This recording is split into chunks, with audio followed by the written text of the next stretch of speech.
At the time of this story, I was a 16-year-old high school student. I got a babysitting job for a couple who had a family wedding and needed a babysitter for a super late night. I was referred to them by another family that I used to sit for. Keep in mind, this was when cell phones were just coming out, so I had a really crappy flip phone with a certain amount of minutes. There were 3 kids. The oldest was a boy about 8, the middle boy was about 6, and there was a little girl who was a toddler in diapers and couldn't speak. I came in while the sun was still up to meet the kids while the parents were still there. The parents were so cool. They showed me where all the snacks were and gave me the ground rules for the night. Kids in bed by 7:30, teeth brushed, you know the drill. Once they left, we started eating dinner. To my shock, the middle child, who we'll call Teddy, kept throwing his fork hard at his siblings and pinching his sister with his nails under the table. He kept kicking my shins and throwing his food around the room. The moment his parents left, he became a terror. Their house was old but remodeled, so their toys were in the basement playroom. After dinner, we all went in there to play. As soon as we went down the stairs, it felt wrong. Don't get it twisted. It was a beautiful finished basement with a couch, flat screen, and toys, but something just felt creepy about it. Then the little girl kept pointing at a blank wall, one with no pictures or anything on it, and kept screaming at the top of her lungs and crying. It really unnerved me. At this point, I'm getting a terrible, really bad feeling. So I say, let's go upstairs and watch TV till bedtime. The kids seem to love that idea. So I carry the little girl upstairs and turn on the TV for the 3 of them and then go back down to grab her favorite stuffed dog and clean up a bit. When I turn around to walk upstairs, I see Teddy smiling a sickening smile at the top of the stairs. He has his hands on the light switch. My stomach dropped. I didn't have my phone or a light. And if this little shit locks me down here, I thought. The light switch is at the top of the stairs outside the stairway, so if he closed the door, I was screwed. And sure enough, he flicked off the lights, cackled, and went to slam the door and lock me in the dark basement. I have never moved so fast in my existence. I flew up the stairs and shoved my hand into the door to keep him from locking me down there. I asked him why he did that and yelled at him to never do that again. All he did was smile at me and then slowly walk away, giggling. I iced my hand and watched him closely for the rest of the night. Bedtime comes around, and I put the kids to bed upstairs without any problems. There were 3 bedrooms, the parents' room at the end of the long hall, then the baby girl's room in the middle, and the boys shared a room with the bunk bed at the end of the hall by the top of the stairs. Everything finally seemed quiet, and I began to forget the horrors from earlier and started watching TV. About an hour after I put her down, the baby girl started screaming through the baby monitor. A scream that sounded like she was in pain. Thinking her brother Teddy was bothering her, I ran upstairs to stop him. As soon as I get to the top of the stairs, I see him laying down on his bed facing the wall.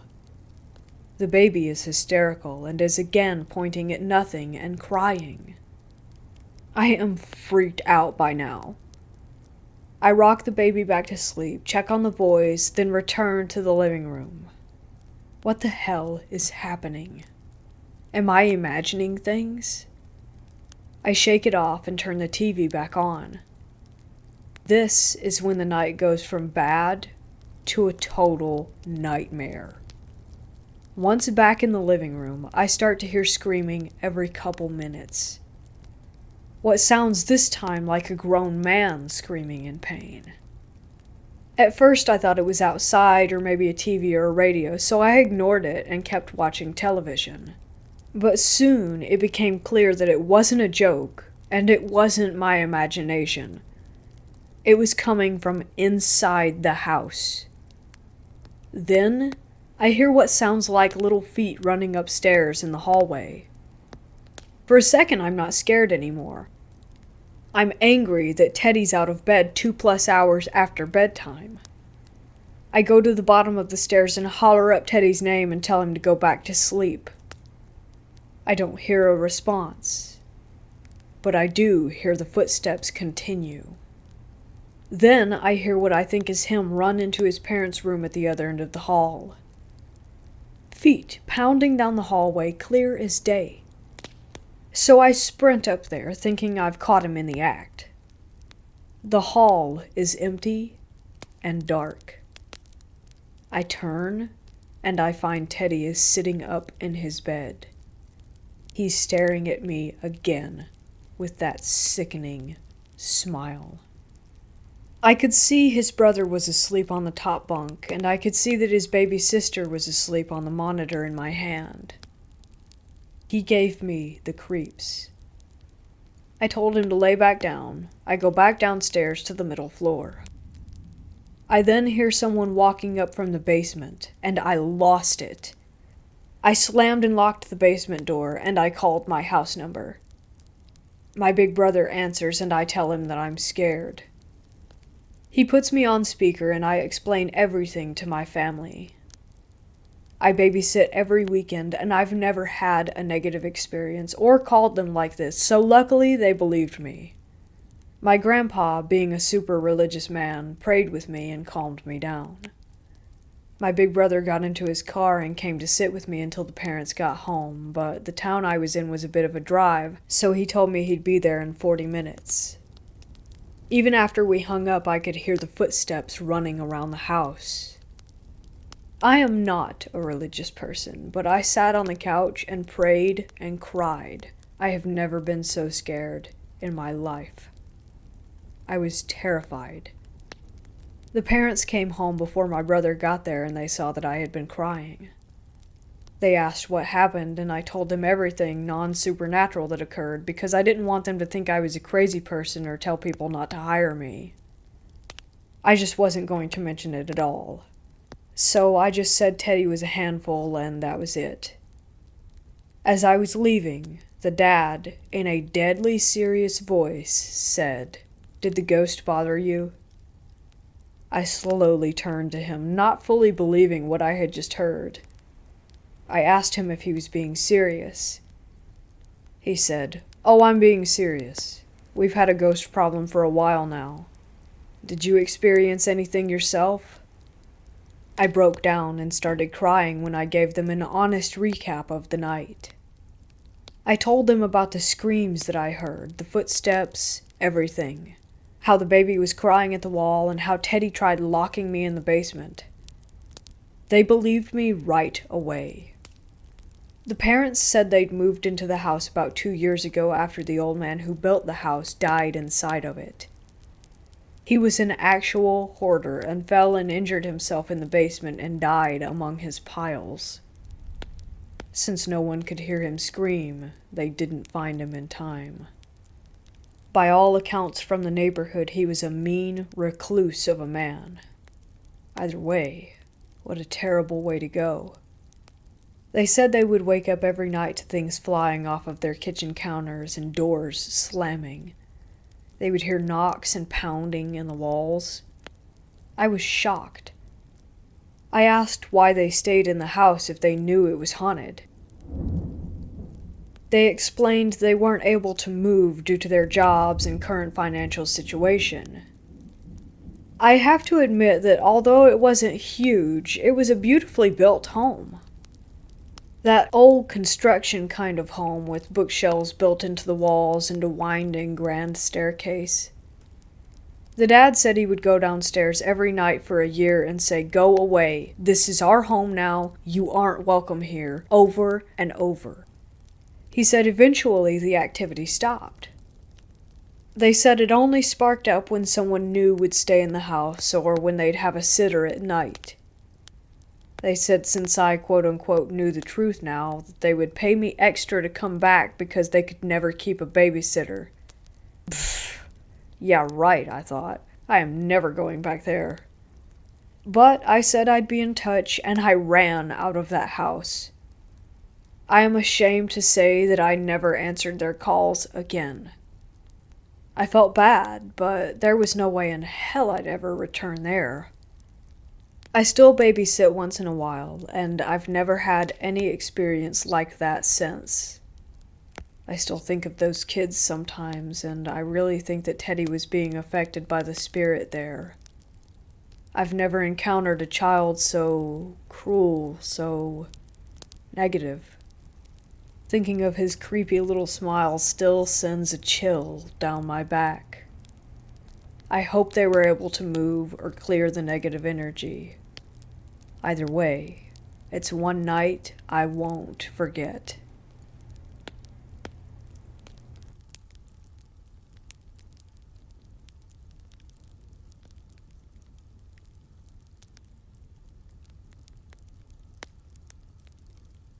I actually laugh at this so much, but when it happens, I tend to just ignore it and be frightened.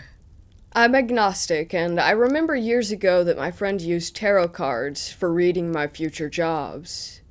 He said that I would work with kids, kindergarten, that I would work helping seniors, telecare, that I would work on a company that works with military fabrics, and at some point, at a church.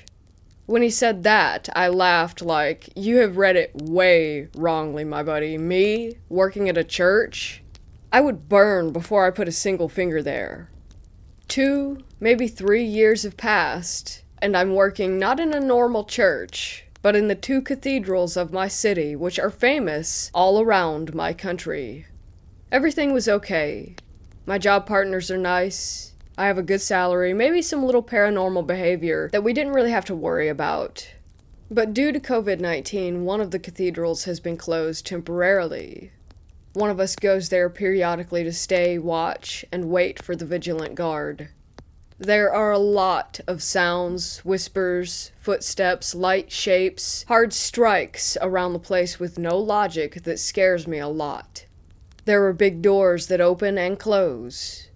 My boss told me that I had nothing to worry about because we were in a sacred place, so I tended to just ignore it. We also have a basement where the electrical installations are. We don't have to go down there, but sometimes we have. It has white and black tunnels. There are some rooms that were for wine barrels, but the whole of its interior space and the door looks like it was trapped in history. All of the little alcoves were also used for prisoners' cells, since at one point, the ruler of the Inquisition resided there. Everything always feels so heavy down there. The whispers are louder and more often. I always try to not think about it. I usually end up thinking that I'm just suggesting to myself that I'm hearing what I'm hearing, but after watch one day, on the cameras, oh my god. It wasn't really that scary to me, but talking about this to my friend and coworker that works as a guard, he showed me what the camera of the archive room was recording in that moment. Did you play Final Fantasy? If not, don't worry, just search how the souls look, like on the game. There were a lot of almost the same kind of flames floating there in the empty and dark room. I was like, what the hell are those? Animas? Man, this isn't serious, bro. This must be a video trick or a filter. He responded with, those things don't hurt, but he suggested to me not to go into that room alone when the sun goes down, and if I have to, knock on the door and apologize for going inside. He said that they would disappear. Of course, he says that even if I go in, I wouldn't see them just through the camera, and that they don't always appear. The scariest thing was that one day I was in the bathroom and I heard someone come in and stand in front of my toilet door. I assumed it was the archivist because he likes that specific toilet, so I said, give me a minute and the toilet is yours, but I suggest you go for a walk. Haha. There was no reply, but someone took a breath very heavily, and a shadow was clearly under the door. "George?" I asked. Are you all right?" Again, there was no reply, and the breath and shadow behind the door continued to stay there. "Oh, I get it, Robert. Always trying to prank me. How'd you get into the church?" "Oh, you came with the boss." I started to be scary because the reply was the same. I started to get really scared because the reply was the same, but there was someone clearly behind the door, deeply, heavily breathing. I just knew that whatever I wanted to do, like if he was a thief and I tried to call the police, he would break down the door easily, and down there in that bathroom, there was not really a signal anyway. If something was going to happen, the best thing was to record all of it on my phone. I asked again who was behind the door. No one replied. I took my keys and put them inside my fist, and after I opened the door, I found nobody. Needless to say, I never went back to those toilets. It sounds dumb, but the only thing I can think to do in those moments is to mock them or tell a joke. I can't say that it works, but it feels safe. And let's add that since then, everything in the place is on silent. I don't hear singing, I don't hear laughing, I don't hear whispers anymore.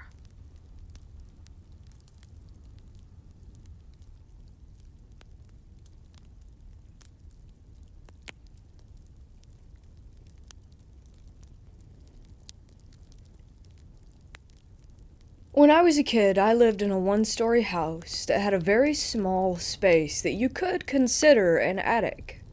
We didn't keep anything up there because it was such a small space. I don't even know where the entrance to it was, if there was one. But, and this started right as we moved in, after we would go to bed, I lived with my grandparents, I would start hearing footsteps up there. I knew they were footsteps because they would move in a rhythm and go from one end of the house to the other. I lived in that house from when I was 8 to 12 years old, and this happened every night. I repeatedly tried telling my grandparents about this, and they always said it was just the house settling. I was never able to sleep well as a kid, so while my grandparents would be asleep as soon as 8 p.m. struck, I would be lying awake in bed staring at the ceiling. It was always the most terrifying when the footsteps stopped right above me, like right over my bed, and then in a few seconds to minutes they would walk back to some other location up there. Nobody ever believed me that this was happening. My granddad had even found holes that had apparently been drilled in several of the walls, one in the bathroom, and he wrote it off as a previous owner running cables through the walls. Lived in that house for 4 years, and was convinced that someone was living in the ceiling above us and would become active when they thought that we had gone to sleep. I'll never forget that. It always happened at the same time of night, right after we went to bed. This was back in the late 90s to the early 2000s, so I don't know if there could have been cameras or something that they could have been watching us on, but they definitely knew when we went to bed. I'm still to this day convinced that someone was up there. Paranormal? I don't know. It's worth mentioning that one of the previous owner's kids did die in the house. They had a wolf-dog hybrid as a pet that mauled him in the living room. Anyway, I thought I'd share that because literally no one believed me, ever, to this day. But I know that footsteps are different from houses settling. This would go on into the wee hours of the morning, and I would usually finally pass out when the footsteps had gone off to a different part of the house.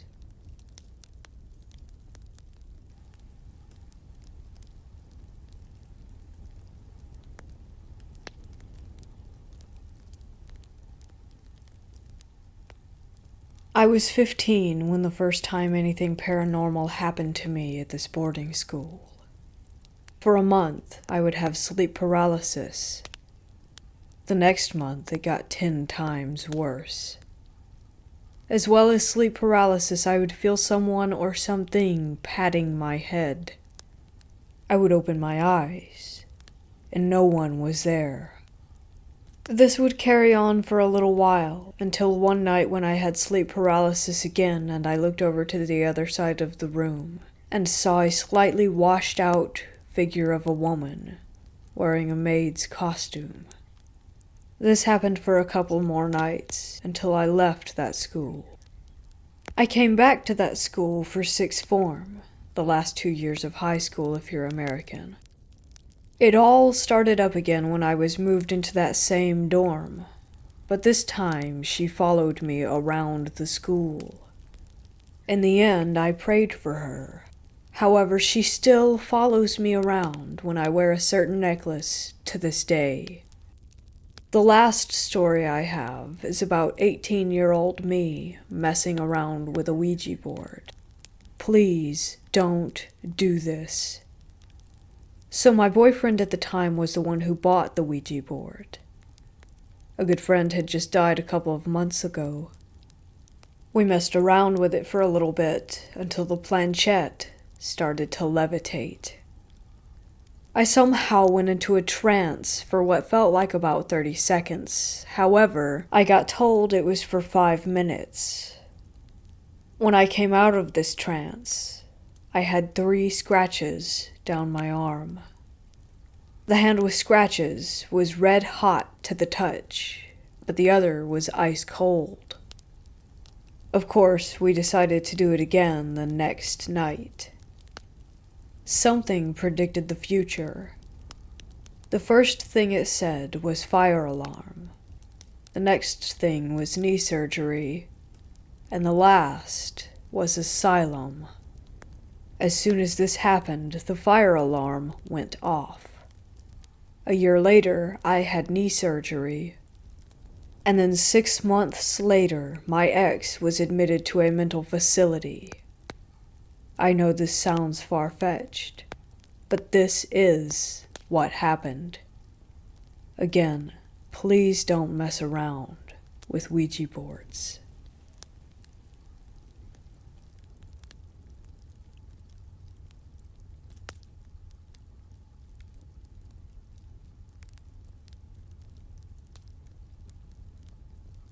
Two years ago, I took my wife, my father, and son, then 3, to visit family in New England. They live on a small farm with buildings that date back to the 1700s, which have been restored and modernized. There's a guest house which was built around 20 years ago. My cousin is a prolific photographer, and my auntie had decorated most of the rooms in the main house and guest house with her photos. We didn't notice much about the photos in the guest house when we first arrived, probably because we were all jet-lagged. The next morning, after a sound sleep, we were sitting in the main family room eating breakfast and making plans for the day, when I noticed that my son was keeping his head down and not answering my father when he spoke to him, which was unusual, because even at that age, they were very close.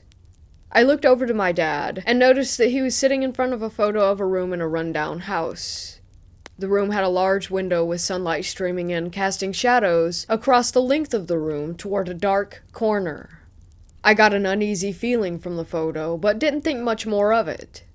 We finished breakfast and all got up from the table, and I noticed that my son was walking in a wide arc around the end of the table where my father had been sitting. Again, weird behavior, but I just dismissed it as a weird 3-year-old thing. Over the next day or so, I noticed him becoming more and more uneasy any time we were at the dining table, and doing whatever he could to avoid looking at that photo. I decided to ask him what was wrong, and he answered me very matter-of-factly, "The bad man in the picture is looking at me. He's very cold, and he's not nice." I looked back at the picture, and instantly got chills down my spine. There was no man in the picture, but I got the feeling that there was more to it than an empty room. I decided to ask my cousin about the picture, and she told me that it was taken at an abandoned farm a bit further upstate. It was one of her favorite places, but had always given my aunt the creeps, so it was moved to the guest house. Over the next couple of days, whenever I would ask my son about it, he said things like, "The bad man is looking at me. He doesn't like me. He wants to hurt me." I didn't think much of it, until we were going to bed one night and my son tripped and fell, seemingly for no reason, in the middle of the hall, and started crying hysterically. When I asked him if he was okay, he told me the bad man hurt me on the leg. I checked his leg, and sure enough, on the side of his leg, there was a large bruise that looked as if he had been struck with a blunt object. I didn't want to play into his fears, but asked him how the bad man could hurt him if he was in the photo downstairs near the table. His answer was enough for me to pack up all of our stuff and move to the main house with my aunt, uncle, cousins, and big burly housekeeper right away. He said, "He's not down there. He comes up here when we go to bed." I never found out anything more about the farm where the photo was taken, but I'm sure that there was some kind of evil presence around it.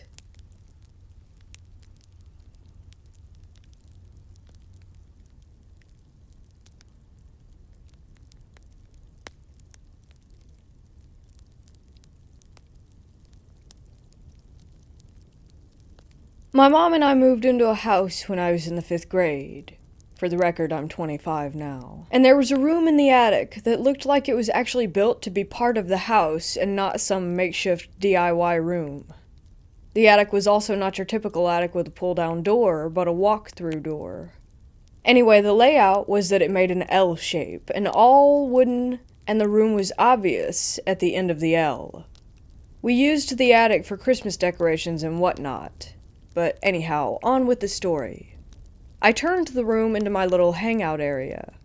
The only thing in there when we moved in was a wooden table with 4 chairs and then some weird bench that I hear was a bed, but it didn't look big enough. So me and my friends would always go in there to hang out, play games, and whatnot. Well, one day I accidentally broke the table and was worried that my mom was going to be mad at me. I don't think she would have cared since the stuff was so old. But out of fear, I just grabbed all the stuff that I owned and left the room, closing the door behind me.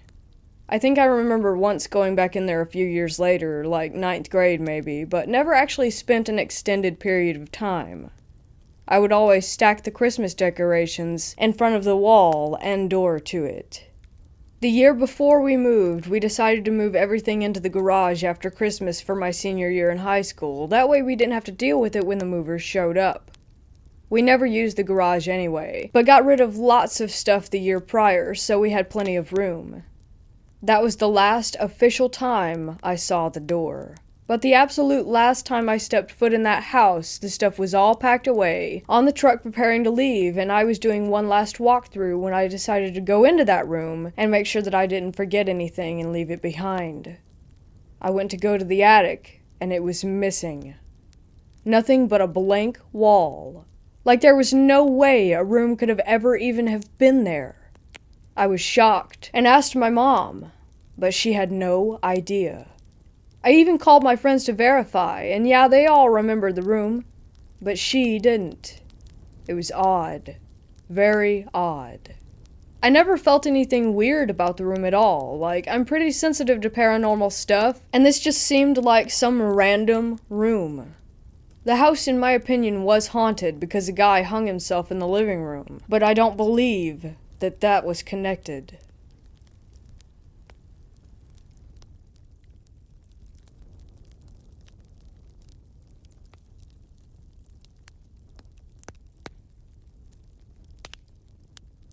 When I was a kid, I lived in a little one-story house with my dad, my older sister, and my stepmom.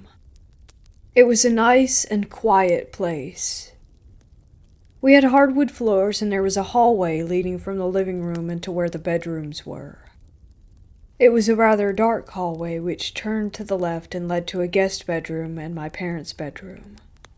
The reason it was dark was because there was just a single dim light on the ceiling between the 2 bathrooms and the second bedroom, which was at the end of the hallway before it turned left. There was also an attic door right above the master bedroom's door. We never really opened it. It's weird. It just didn't feel like we had permission to, even though we did and could use it any time. I can recall one day after school I returned home to the house being empty. My sister was at a friend's house and my parents went out to try and surprise us with McDonald's before we came back home. I remember calling out my sister's name to see if she was home as well as my mom and dad's name, and no one responded. I went into my parents' bedroom where they had a computer. I sat down and started to turn it on, hoping to get a few minutes of gaming in before my parents came back. As I sat there, the room felt like it was getting darker, but I told myself that my eyes were just adjusting to the computer monitor in front of me. The computer which was taking a rather long time to boot up. Back then, I was maybe 10 years old. I looked around the room to see if my eyes would adjust, but it was still extremely dark even though the light was on, and it just seemed like they couldn't.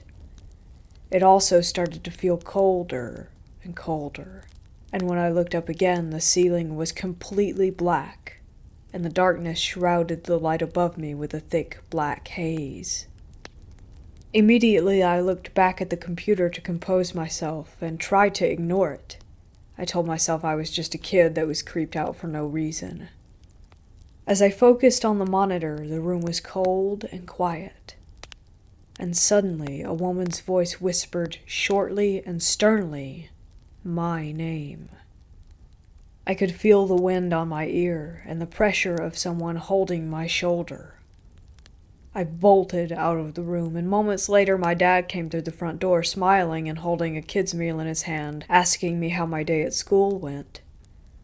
I didn't tell him what had just happened. A little while passed, and my dad began having his own experiences in the house. Sometimes he would fall asleep watching his favorite TV shows on the sofa. In the middle of the night, when we had all fallen asleep, he would wake up and hear footsteps walking around the living room. He would also hear chains being dragged across the floor. At the time, we also had a dog. He said that our dog's head would follow the footsteps, and that was how he knew he wasn't just imagining it. The footsteps would lead into the kitchen, pausing for a moment before something dropped from the kitchen counter. Sometimes when one of us was alone in the house, we would hear little girls giggling and laughing in the bathroom at the end of the hall. I remember my dad talking to some of the adults in a serious tone. He said he could see the shadows of two people from underneath the door. He would open it after no reply, and there would be no one there. He would then notice that he was alone in the house. This was a common incident that many of us had experienced ourselves. My stepmom didn't like children, but she hid it very well from my dad. When he would leave for work, he would leave for 15 to 20-hour shifts. Sometimes she would put me in the basement and said if I couldn't behave myself like a person, I would be treated like an animal. The thing about being downstairs is that she would turn off the lights so that you would be downstairs and it would be completely black. It would feel like something was staring at me from the corner of the room. Something that was slowly creeping closer and closer to where I was sitting. Sometimes I would hear feet dragging in the distance, accompanied by tapping sounds similar to fingernails tapping on the concrete floor. This only happened soon after the sun had set and the basement was once again too dark to even see my hand waving in front of my face. As the sounds came closer and closer, I would hug my legs in a fetal position. At that point, I would sing a song from Anastasia, the one that my sister and I used to sing together, and hearing my voice made me feel less alone in that situation. Even as I felt the air thicken and the feeling of something weighing in next to me, waiting for me to open my eyes and take a look. Each time that I did manage to open my eyes in an attempt to see what it was, it would still be so dark that I didn't know if something was there or not. I learned how to toughen up and deal with that thing by treating it like a bully. Just don't let it get to you, don't let it bother you, I would tell myself. But the utter relief of the light turning on and being allowed to come back upstairs and watching my dad pull into the driveway was the best feeling in the world. Another one of my stepmom's favorite punishments would once again be in the basement. She would have my sister and I fold the clothes from the laundry machine. She would later tell one of us to go upstairs and then proceed to throw all of the clothes on the ground and then tell us to fold it again by ourselves. Downstairs, my sister and I knew that something was not right. The room had a TV and a small, dusty sofa. The door would always be open, and it felt like someone or something wanted you to come inside. It was almost magnetic. At times, we would have to go into the basement room whenever my stepmom had her friends over. We had to be quiet downstairs without a peep, or else she would get upset. Due to the giggling ghosts who were upstairs, we always seemed to get the blame, and were punished according to her mood. When I turned 12 or so, 2 of my dad's brothers moved into the house with us. One of my uncles slept in the guest bedroom, while their other uncle slept in the basement room. Sometimes we would go down there to see if he was hungry. When we entered the room, my uncle would be laying on the sofa with his eyes open, not blinking, and unresponsive. This would go on for a good hour or so. My dad said there wasn't anything downstairs, but he rarely went down there at all. My uncle said that there was something evil, and that it was trying to get into his body. My other uncle, who slept in the guest bedroom, said that when he was asleep he had a dream where a Confederate soldier without eyes kept screaming that they had been taken from him. He woke to see a floating blob of light right in front of his face. I remember one night as my sister and I were falling asleep, my dad kept yelling down the hall from the living room for us to stop talking and get some rest. He said it a few more times before my sister and I said we weren't talking. He then turned off the hallway light and said goodnight. Moments later, I opened my eyes, and behind our bedroom door was a little girl in old pajamas. She had long black hair and nearly blended in with the shadows. I stared at her and then covered my head with my blanket. Later on, 2 of my cousins moved in after my uncles moved out. They had our old bedroom, and my sister and I took the guest bedroom. My cousins were both boys, and we were supposed to help them get used to living with us. They kept fighting with each other. The youngest one would climb into my bed in the middle of the night because he didn't want to fight with his older brother. We had a lock on our bedroom door, and that made him feel better. Also, he did mention that the bedroom scared him, but I didn't ask why. Eventually, the oldest one started to walk around the house at night. We found makeshift weapons like a stick with sharp rocks on it, and a strong thread with something sharp on it as well. He said he was going to kill our stepmother and everyone else in the house. He was maybe just 12 or 13 at the time. Eventually, law enforcement became involved, and he was deemed insane. Once my dad found out about my stepmother's abuse, he swiftly divorced her, and we moved. We never saw her again. One thing I remember is while we were moving out, the landlord stopped by and had baked us all cookies. My dad asked them if anyone had died in the house.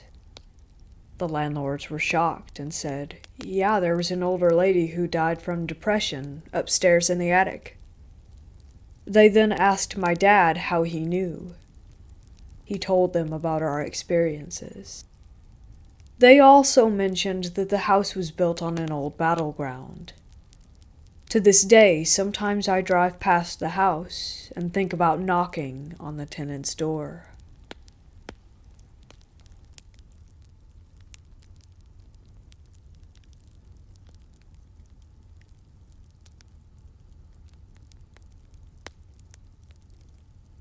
I lost my dad a couple of years ago to ALS. It was a rough way to go. We were very close. I'm an only child and a daddy's girl. We always promised each other whoever went first that we would try to reach out from the other side. There have been many ways that he's been in touch. Some have been more subtle, like giving me the strong urge to hear a song that's not my usual genre, country, but while I was deeply grieving, I suddenly had to hear Blue Eyes Crying in the Rain. I always thought that was just a breakup song, but when I played it on Spotify and listened to it, much different. The lyrics are about losing someone, but that we'll be walking hand in hand again in the land that knows no parting. In the afterlife, in other words. I knew as I heard it that it was a direct message. Also, he came to me in a dream. You know the difference between if it's just a vision or a dream, and this was the only actual visit. For about a year after he died, the standing lamp in my living room would come on its own every now and then. I would just say, "Hi, Dad." One night while I was taking the dog out before bed, it was a full moon in February of 2020 about midnight, I witnessed a small rock being kicked toward me out in the street in front of my house. There was no wind that night, and even if there were, wind doesn't blow rocks, much less uphill. He always rather liked to kick rocks if he passed them as we walked the dog, so it seems like a dad way to reach out. So I said, "Hi, Dad." I kept the rock. But the most recent things left me with some very sweet keepsakes. First, he left an orange heart in my robe pocket. I don't wear my robe outside the house anywhere. I have no idea how it got there, just a little paper cutout of a heart. Orange was his favorite color. He loved bright colors. I said, "I love you too, Daddy." I taped it to my bathroom mirror to remind me that he is still okay and that he still loves me. Then, about a month later, my hubby and I were cuddling one weekend morning, and we heard a loud bang from the garage downstairs. We didn't realize what it was until later in the day. I saw the back door had been slammed open somehow, and had been open all day long. I closed the door and mused about how odd that it had opened with such force when it hadn't been windy, and that there were no vibrations or anything. The next day I go to do laundry. The machine is in the garage, and at my feet in front of the washing machine is a yellow felt heart with sheet music cut out in a heart shape glued to the front of it. My dad was a pianist, and music was everything to him. It was a little dirty. I can't imagine where he got it from, or what it had to blow through to get to my garage door. I think he opened the door the day before so that he could get that heart in there somehow. It was just above and beyond. I don't know how hard it is to do that kind of thing from the other side, but I just feel so very loved that he went to the trouble and found a way somehow. I taped that one to my mirror as well. Lastly, on my parents' anniversary this January, Mom woke up to a light on in the living room. It was the light on the wall that used to hang above Dad's recliner, an old-fashioned looking one with 2 separate bulbs. He loved that light. He had it on a little remote plug and everything. When he got ALS, I put it on a smart plug so that he could tell Alexa to turn it on for him, until talking became too difficult anyway. But it stopped working with Alexa right after he died, so Mom hasn't turned it on herself since then because she has back pain and can't be bending over to rotate the little switch that's on the cord. After a couple years off, suddenly it was on their anniversary. She left it on all day. After an entire year alone, mostly because of COVID, I think she especially needed that sign that he was still with her. It was the first physical sign that she's ever gotten from him, and it's proof that love never really dies.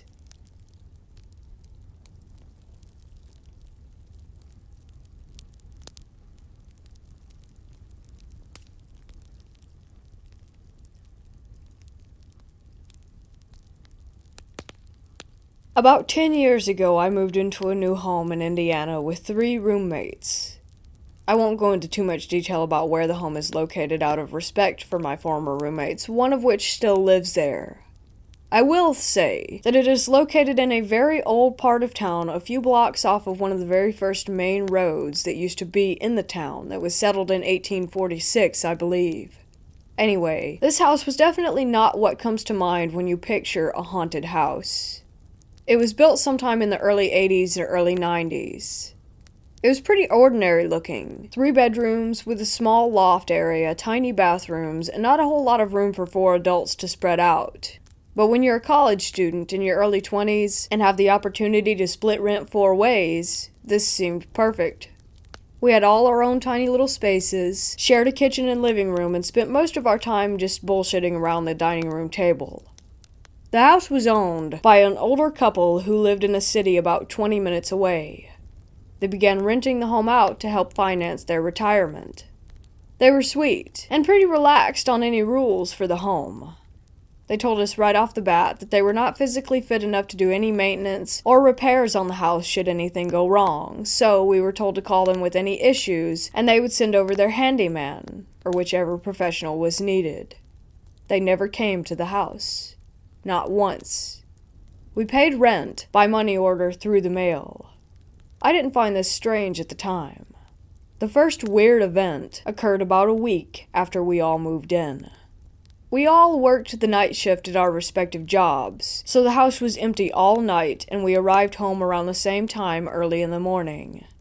We dragged ass into the living room to enjoy some sort of fast food breakfast before passing out when we realized that the entire carpet downstairs was soaked.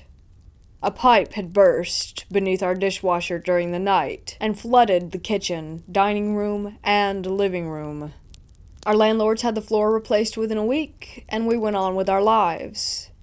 Then, about a week later, we were baking cookies in the oven when all of a sudden the cookies burst into flames. The oven was producing so much heat that I was afraid that the whole thing would catch on fire. The landlord sent a repairman who told us that something had caused the internal thermometer in the oven to be so uncalibrated that you could set the oven temp to 300 degrees, but it would be more like 475 in there. Again, we had it fixed and moved on. It wasn't long after that when the unexplainable and unnerving activity began.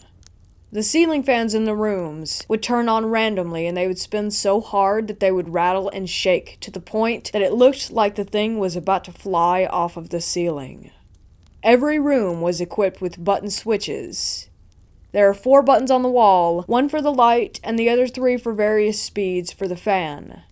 The fan would make a 2-tone chiming noise when you would push the button to turn it on. No one would be able to turn on a fan without pretty much everyone in the house hearing this chime. We were creeped out, but chalked it up to faulty wiring or a power surge. That chime still haunts my dreams. Then came the TV issue. We all pulled together to buy a large flat-screen TV for our living room, brand new, name brand, extra warranty. The TV would turn on by itself constantly. We returned it to the store, exchanging it for a new one, and thought it would be fine. We would be outside or in a different room and hear the chime, go turn the fan off, and realize that the TV had just turned itself on. This happened 5 or 6 times a day. It was unable to be ignored. 2 separate things in 2 different rooms turning on almost simultaneously. The electrician was called. He found no signs of faulty wiring, and I think he thought we were making it up. After months of this, we began to hear the whistling. 3 notes whistled by an unseen force at all times during the day. This would usually happen when you were in a room by yourself. I would get this sick, anxious feeling like I was being watched, and right then, I would hear the whistle. Someone or something wanted our attention, and he got it. 3 of us were totally convinced that our house was haunted. Our other roommate was a skeptic, and also pretty much had to make this living situation work, or he would be sleeping in his car. About a year and a half of living in this house, dealing with constant phenomena, it ramped up again. We would be in the kitchen making dinner, go eat in the living room, and come back to find every cabinet door open. Sometimes the refrigerator and oven doors were open too. This happened probably 3 or 4 times a week, on top of all the other crap. I was over it, but had no idea how to fix it. I went to Borders bookstore and got a few books about ghosts and hauntings and different information about getting rid of the creepies in one's home. I decided to do a smudging, and I could not have been more sorry about that decision. We planned to do all the sage smudging together, and our Catholic roommate also had his priest come in and do a house blessing that same day. Holy oil and water were sprinkled in each room, the smell of white sage burning. We thought it was over. The next morning, I was walking downstairs like I had 1,000,000 times before when my feet completely flew out from under me and I was airborne. I remember thinking, this isn't possible, right before I smashed into the stairs. I landed on my back, right at the edge of them. Picture Lucy pulling the football away before Charlie Brown can kick it, and his tiny feet are kicking in the air. I was Charlie Brown. I landed not on my butt or side, but squarely on my thoracic spine, the upper area of my spine. How on earth did I defy gravity? I had now tripped. I was barefoot on carpeted stairs, sober, and holding the railing. I didn't feel a push. I felt a sweeping force take my legs out from under me. I broke 4 vertebrae in my back, about parallel with my shoulder blades. I've had injections and nerve damage and back braces and a chronic pain that isn't normal for someone in their 20s. I began to look for a new place to live. I found out that I was pregnant with my son about 2 months later, and decided that the risk was too great to live in that house pregnant, so I packed up that night, told my roommates that I would continue to pay my portion of the rent until our lease was up, and moved back in with my parents. I was only staying with my parents for about a month before finding a new safe place for my baby, my now husband, and I. But I lived constantly on edge thinking, what if it followed me? It didn't. What did follow me are the nightmares where I relive the feeling of terror and dread washing over me, and every so often, I can still hear the whistle.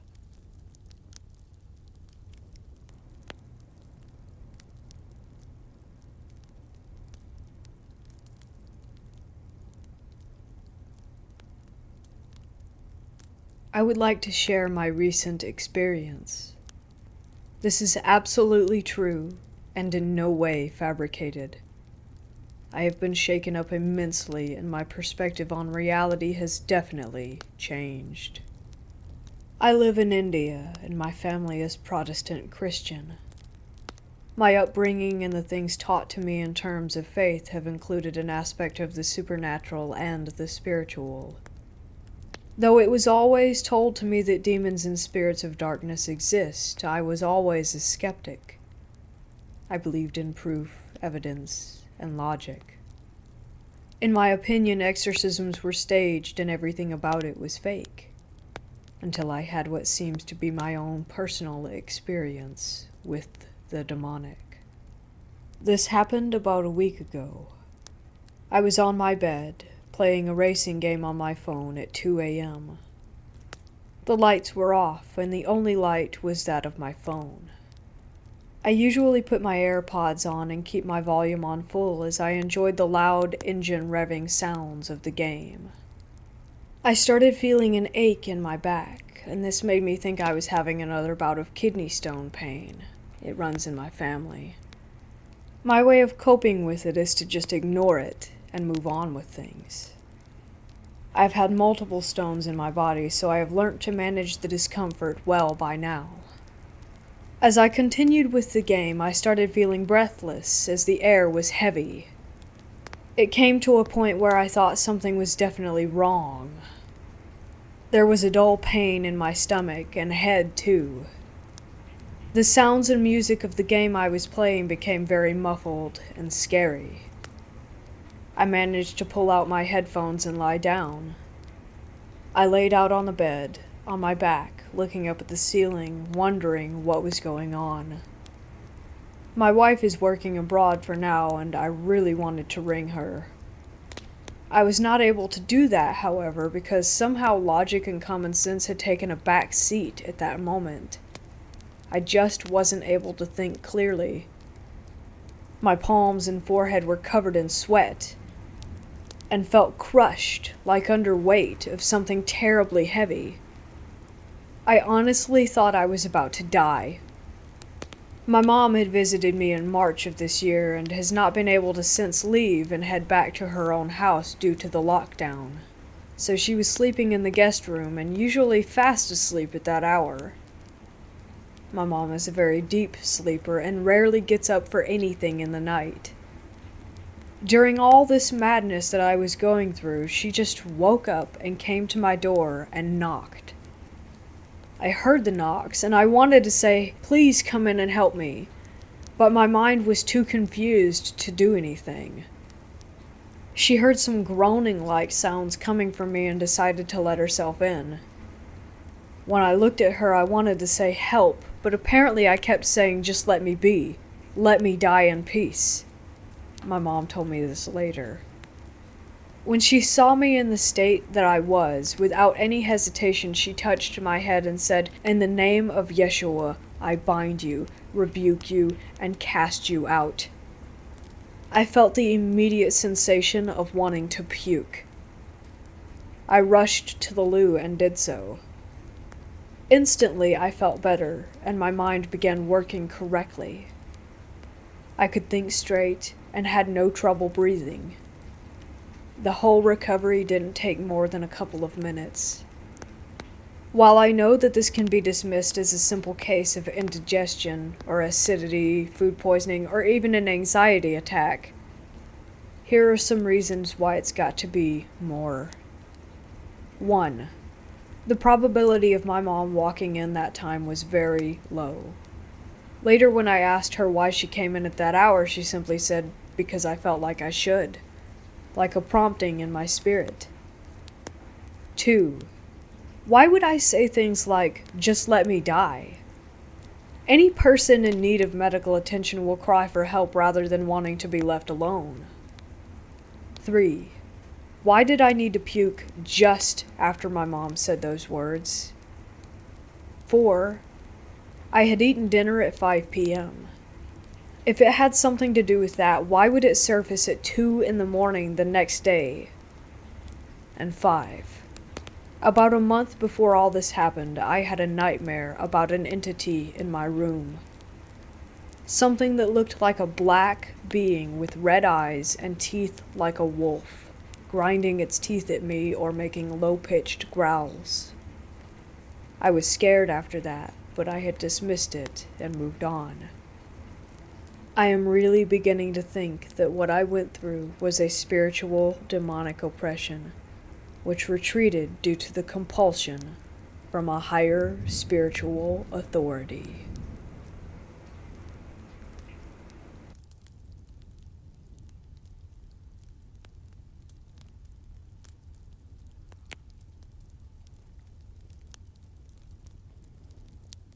When I was a little kid, I was pretty much fearless. I was out catching snakes barehanded before I was even in first grade. I got in lots of fights because I never backed down from older bullies. I once climbed up the outside of a 5-story building when I was in second grade just because I looked at the blocks in the corner and thought, I could probably do that. When I was in 4th grade, I lived in a small little one-horse town in Ohio, population 1,500. It was the kind of small town where everyone knows everyone else and knows everyone else's business.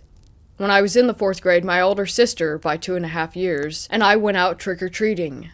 This is back in the days when you could go out trick-or-treating so long that you would have to come back home and dump your bag out at some point before going back out.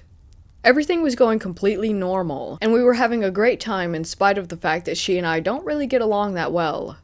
We came up to a house and knocked on the door. A woman answered.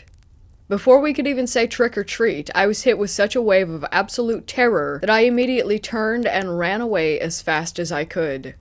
When I got about a block away, my fear had subsided and I realized that I had left my sister behind. When I turned around, she was running toward me, about 30 paces behind. I was embarrassed to admit that I had been scared to death, and simply tried to pretend like I had run away because she did and passed her because I was much faster. I asked her, "Why did you run away?" She didn't seem to realize that I had run away before her, and looked bewildered and simply said, "I don't know, I was scared for my life." Having her admit her fear allowed me to admit mine as well. I had been in many near-death situations and more than once thought that I was going to die, but I have never in my life felt such absolute, complete terror. Neither of us had any explanation for it. This wasn't some haunted house on the edge of town. It was just a normal house on a normal street. The woman who had answered the door did not say or do anything that could have frightened us. She didn't look scary or threatening in any way. She looked just like any other average housewife that would have been in someone's living room in the town at that time. To my recollection, she did not say or do anything at all. She simply opened the door, and the minute we saw her, we were both filled with complete and utter terror. Again, I have no explanation for this, nor does my sister.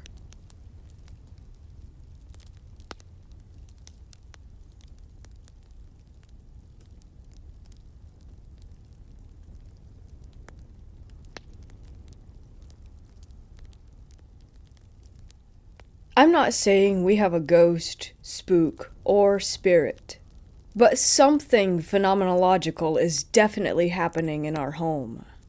The brief background on the home is that it's over 70 years old in an older part of our town. The previous resident was a well-respected attorney in the area, and he died here. We wouldn't learn this until after we moved in. The house was almost completely dismantled and rebuilt with new everything. Paint, electric, plumbing, drywall, etc. One floor, not a whole lot of square footage. An attic that has about 2.5 feet of clearance. Not long after getting moved in, my wife and I learned a little bit more about the house's history, and that the previous owner had passed away, and that it was quite some time after his death before he was discovered. We made peace with this information and continued settling in. The first peculiar incident wasn't really that peculiar. It had been well over a year since the previous owner passed, but he kept receiving mail. A lot of mail. Fun mail, too. Magazines and newspapers with the subscriptions renewing. We remarked on the mail as being merely interesting, and for the sake of creating a tradition, we always kept the old attorney's mail for a day or two, in case he just wanted to read it. Eventually, this would trickle to a stop. The second peculiar incident caught our attention. After 2 months of being in the house, we decided to get newer, better locks for the doors. I had a new key, my wife had a new key. 2 extra keys went on the key hook. A few days go by, and my wife asked me if I had lost my key or if I had trouble locking or unlocking the door. I hadn't. She showed me the 2 extra keys. Both were still on the wire ring, and both had bends of about 15 degrees right at the key shoulder. We agreed that this was odd, but we let it go with some loose rationalizations. The third peculiar incident started a little over 2 years ago, and continues still. Neither I nor my wife smoke. However, about once every 2 weeks on a random day, and usually after midnight, the distinct odor of warm cigarette smoke can be smelled in our living room. At first, we thought it was someone walking nearby, or a neighbor, or an odd or unfortunate combination of smells from a garbage can. We got some cameras, and pointed them outside to see what we could see. Nothing. The last time we smelled cigarettes was about 2 weeks ago. And we've had electricians check our wiring on unrelated matters just in case. The fourth incident relates to the second. 2 metal spoons in the silverware drawer were bent. Almost snapped. Aside from the cigarette smoke, it's been a while since anything has happened, until last week. For whatever reason, the attorney's mail is resumed and the 5th peculiar incident has occurred.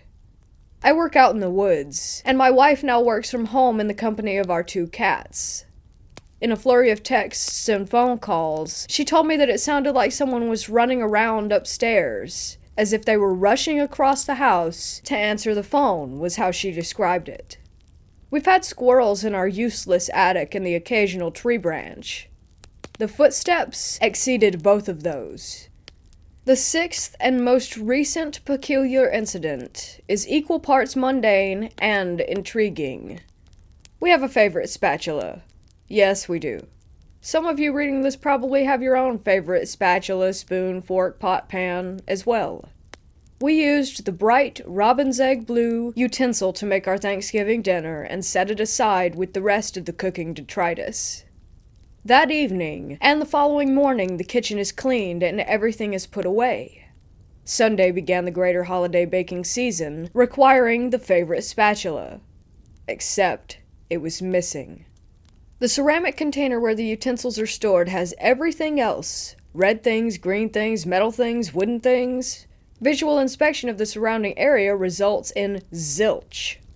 Every cupboard and drawer opened and investigated to nothing. We sadly conclude that after the big cleanup, it must have ended up in the trash. So we began an online hunt for its replacement. On Friday last, I get a picture of the utensils sitting quite happily amongst all the others. I was confused by this, since the evening before we had to use other tools instead of the missing spatula because it was missing. So, sometime after 9:30 p.m. Thursday and 7:18 a.m. on Friday, something that was missing for at least 5 days returned. So, here it is in order. 1. A confluence of strange coincidences. 2. Sleepwalking. 3. Someone is managing to live in our attic. 4. That I and my wife are in a weirdly mutual prank cycle. Or 5. Something real is happening. If you have any ideas, tests, solutions, resources, or suggestions, I'm listening. Nothing seems malvoyant about what's been happening, but it's definitely happening.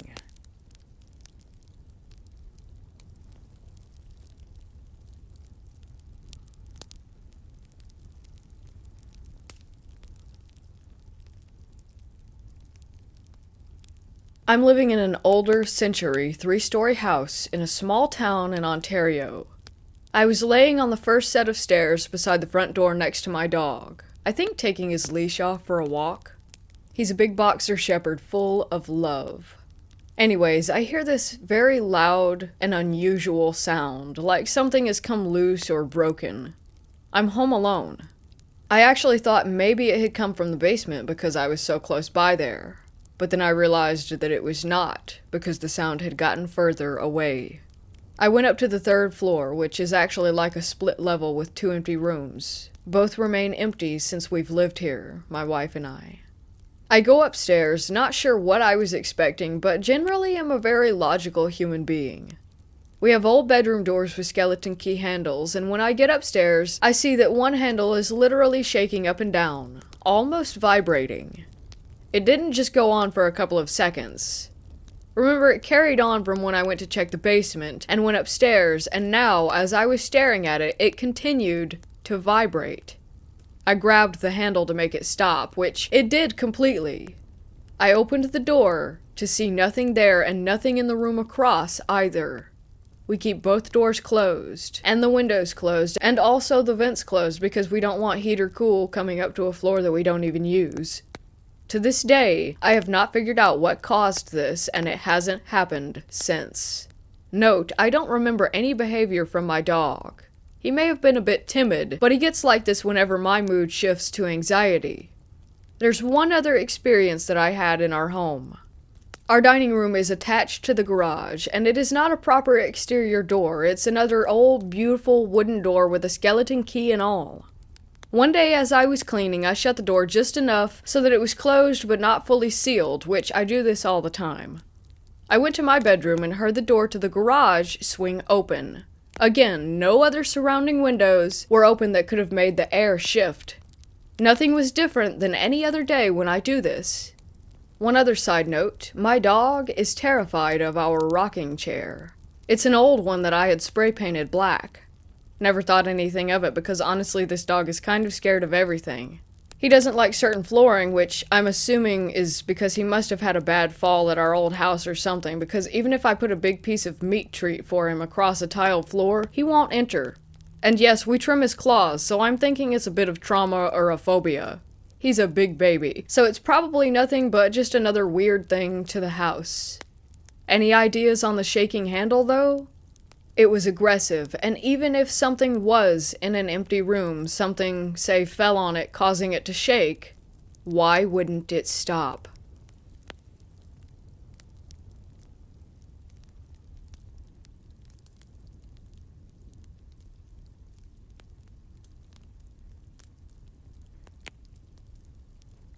I have an attic in my house, and ever since I was young, I hated going up there.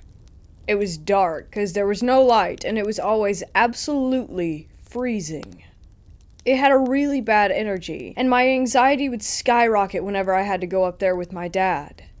It felt like someone had set a timer, and time was running out, if that makes sense.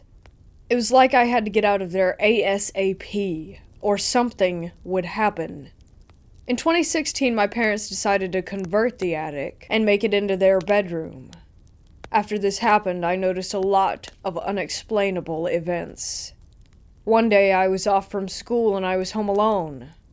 I was lying on my bed watching Jeremy Kyle show clips with both of my cats on the bed with me.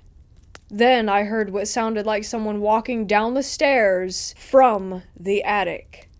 It's a very distinct sound, and I knew it was the stairs creaking as they were new and didn't normally make any noise. I paused the video and listened.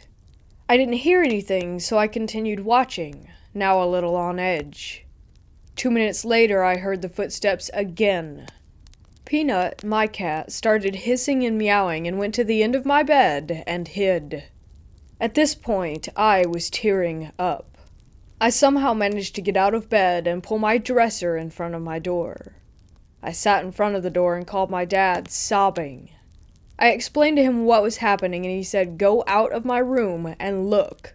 Hell no. I begged him to call my neighbors to come in and get me. It was only after I called my dad 5 times, he kept hanging up on me, that he called my neighbors. One of my neighbors, who have a key, came in. I flew down the stairs, sobbing and shaking. My neighbor checked the house, but no one was there. I didn't feel safe staying home for weeks after this. My best friend and I would hang out after school at my house most days, and whenever we did, we would always hear noises from upstairs.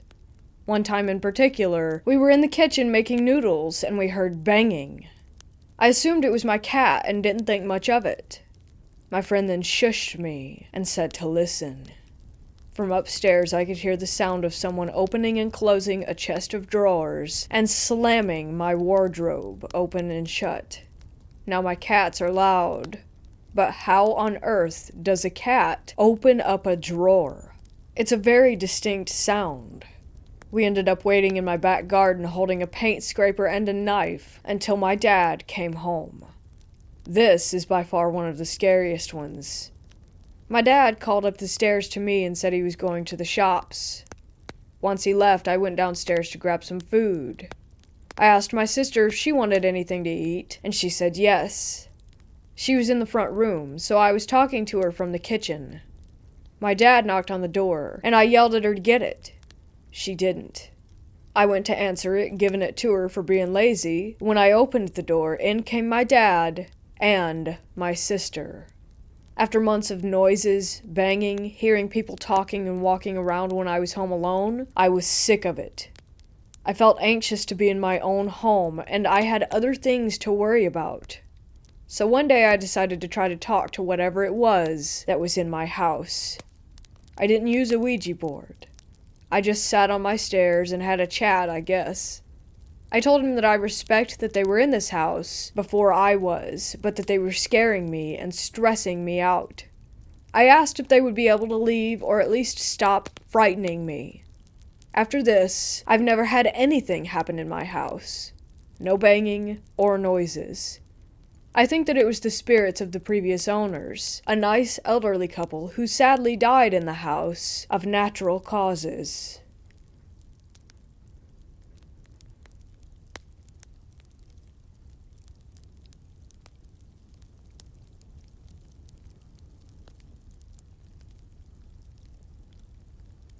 So about 15 years ago, I was living with my ex-girlfriend, my sister, and her husband in an old house not far from town.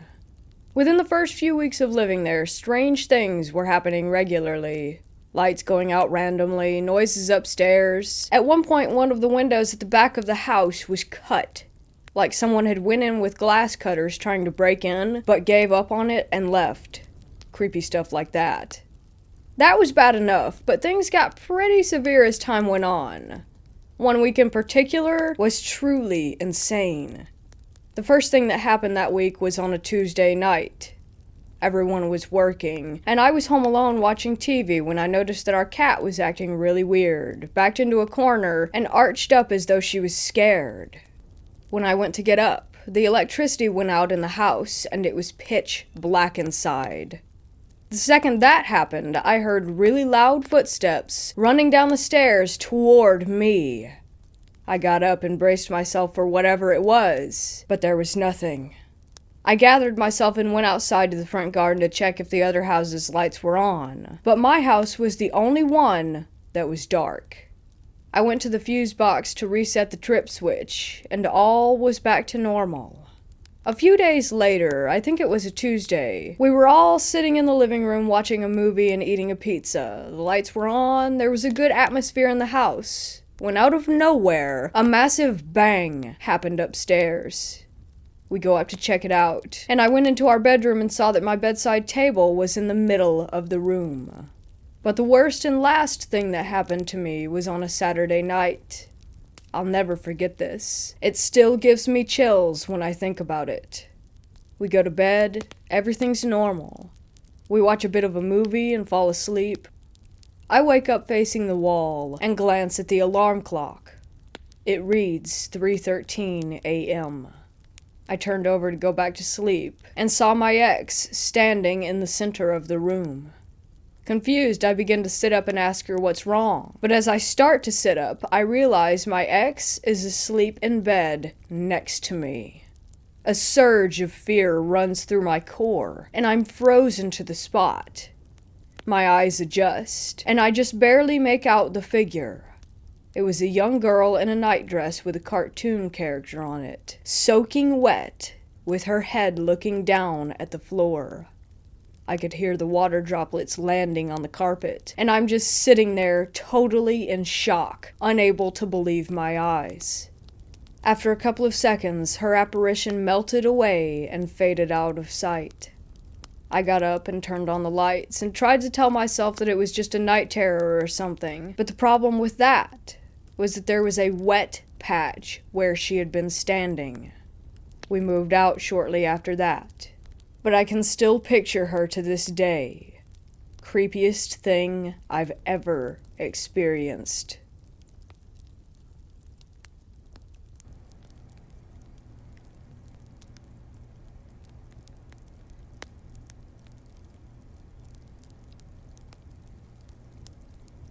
While I was growing up, around the age of 3 until 6 or 7, I had an invisible friend. He would only show up every once in a while. I thought maybe he was lonely and also needed a friend. I disliked the feeling of someone not having a friend when I was little, so I gently worked hard to be his friend, just so that he would have someone. Usually he would appear whenever my stepmom would be mean to us, and we were left alone for a bit afterward, or when I was scared or was having a paranormal experience, which at the time I didn't understand. My teacher was fond of me and told my dad that I was special and could grow into either a very bad or a very good person. While the other kids would play on the playground together, I would sit on the hill and just enjoy the grass and trees and wind, and my teacher would sit down next to me, enjoying it in silence as well. I remember one time the other kids were on the playground and, without being told to, stopped playing and sat down with us, and we all just sat on the hill enjoying the breeze. It was a pretty nice memory, just all of us enjoying the silence and having a moment, until the school bell rang. My dad didn't think that the little boy was fake, while my stepmom tried to get me to see a specialist. My dad did eventually take me to a specialist in order to make my stepmom happy because they constantly argued about it. I remember that at our last appointment, I was in the waiting room. My dad opened the door and went into her office, and I remember as my dad's back was turned to me that the specialist concluded that nothing was wrong with me, that I was just a normal kid. My dad said something along the lines of, "I thought so, thank you," and he took me out for ice cream afterward. My dad later opened up to me after his divorce and said that in every generation some of the kids have gifts and that some people don't like what they can't understand, and that's why he thought my old friend wasn't made up. To this day, I don't know if he was a ghost or an invisible friend I made up as a little girl. But I do remember that he had his own personality that I was not in control of. He never really talked about anything, like about his life, even if I asked him questions. He just wanted to play, or he would show up and say, "It's going to be okay." I remember after a while, as my stepmom hated it more and more, he sort of slowly went away. Sometimes I would call out for him, which I didn't do before, and he wouldn't show up. Sometimes when I would cry, I would sort of wait for him, hoping a little bit that he would show up. But he never did. I eventually forgot about the little boy until one day in middle school. It felt like something which was not very good was in my bedroom with me that night. The house was oddly quiet. I figured I was being silly, so I fell asleep. That night, I had a dream that I was inside of a broken-down city as a girl again.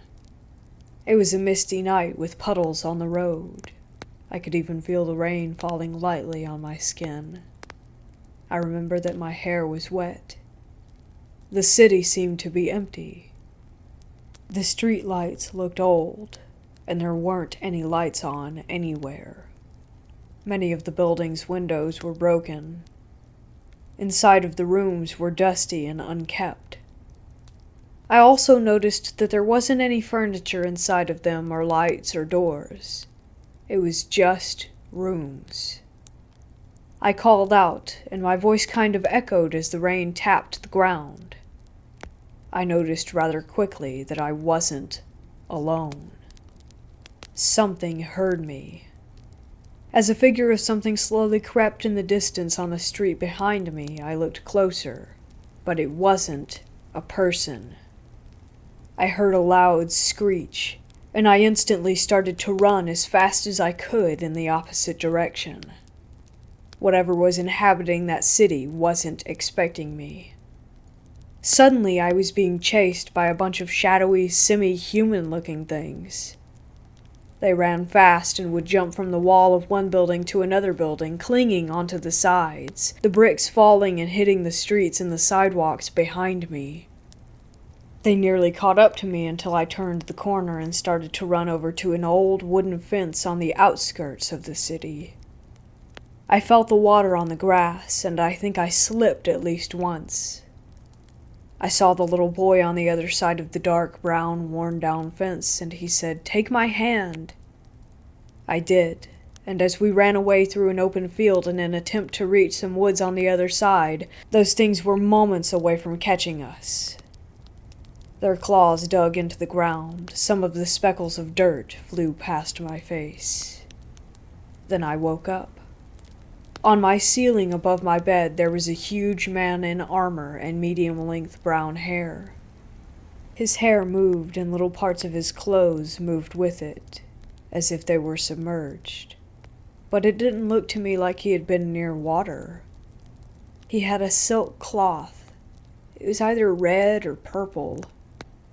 The only way I remember it is because part of it had floated steady near his hair and face. Light seemed to emit not only from his body but from underneath his skin as well.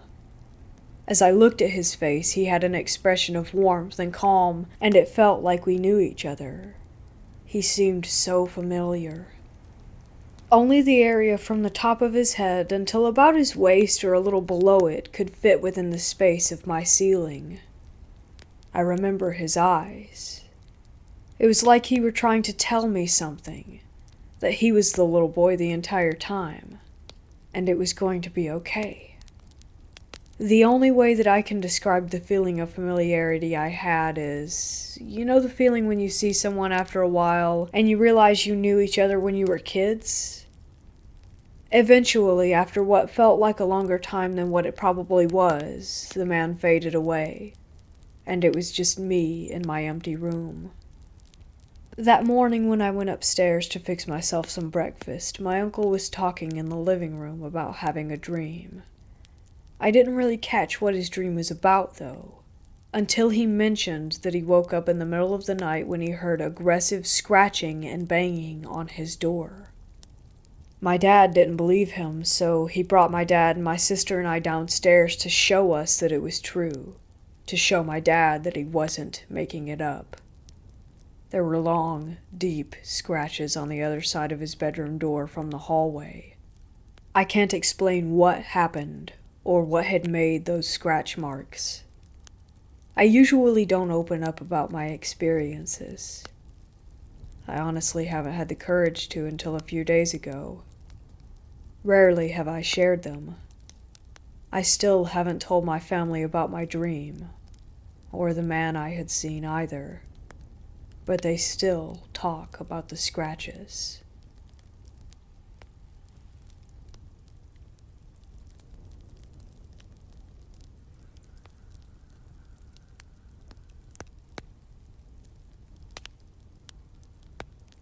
This happened when I was around 9 or 10. I was staying the night at my friend Catherine's for the first time. We met the summer before and were inseparable ever since. Kat lived in this old 2-story house surrounded by woods and dirt road. The house itself gave me an uneasy feeling when I first saw it. The shutters were falling off. The paint on the house seemed to be fading. It was an old piece of crap now that I think about it, but at the time I was nervous and excited. I remember walking in after I stared at the house for what seemed like 20 minutes. Surprisingly, the inside was a lot nicer than the outside, so I pushed that uneasy feeling down and just shrugged it off as nerves. I remember the smell of the house. I can't pinpoint it, but it was different, like walking into a musty room. I started to walk around just to explore my surroundings, but I noticed Kat's mom watching me. I simply smiled and waved, but she just stood there staring at me wide-eyed. I've never met her before, but why was she looking at me like that? Suddenly, Kat flew around the corner and tackled me. We both fell and started to giggle. I noticed Kat's mom out of the corner of my eye start to turn around and walk off. She was gone, just like that. Fast forward a couple hours. Kat and I are laying on a beanbag in her room watching Children of the Corn, which, by the way, was one of my favorite movies at the time. I grew up watching horror movies, mostly Stephen King or any movie my mom was watching. Not her decision, mine, because I love the feeling that a good horror movie gives you. She felt the same way, and that's why we clicked so much. Back to the story. We were sitting here watching this movie, and suddenly the door opposite us slams closed. We both jumped, giggled, and brushed it off because, well, we were kids. Until the second time, when it creaked open and slammed again, not even seconds after the first time. Now I'm sitting there staring at this door trying to figure out how in the hell it's opening and closing by itself. In the midst of all that, the only other person in this house is her mom, who I figured out earlier was just a tad bit creepy. "You think it's just your mom?" I asked her, but she shook her head. "You sure?" I asked again, but she said something that gave me chills, and still gives me chills, just telling this story. "My mom isn't home, it's just me and you, silly." I just stare at her while she's staring at me, trying to wrap my head around what she had just told me. "Where is your mom?" I asked her. "She's at work." I giggled, thinking that she was just trying to trick me. "She is at work. She only works for a couple hours, so she leaves me here because she trusts me." At this point, I'm just looking at her, and she noticed this look of concern on my face. "What's wrong?" she asked. "If your mom is at work, then who was that lady looking at me earlier?" As I said this, we heard what seemed like footsteps at the time, but thinking about it now, it sounded like shuffling in one spot above us. I'm completely terrified at this point. Every hair on my neck is standing on end, and I just want to leave. I start to get up when Kat pulled me back down and asked me if I had heard the noise. I nodded. It was silent again until the footsteps were back, but louder and faster. We both gazed up at the ceiling and she grabbed my hand. "This happens every day," she whispered. I look over at her and can truly see the fear on her face.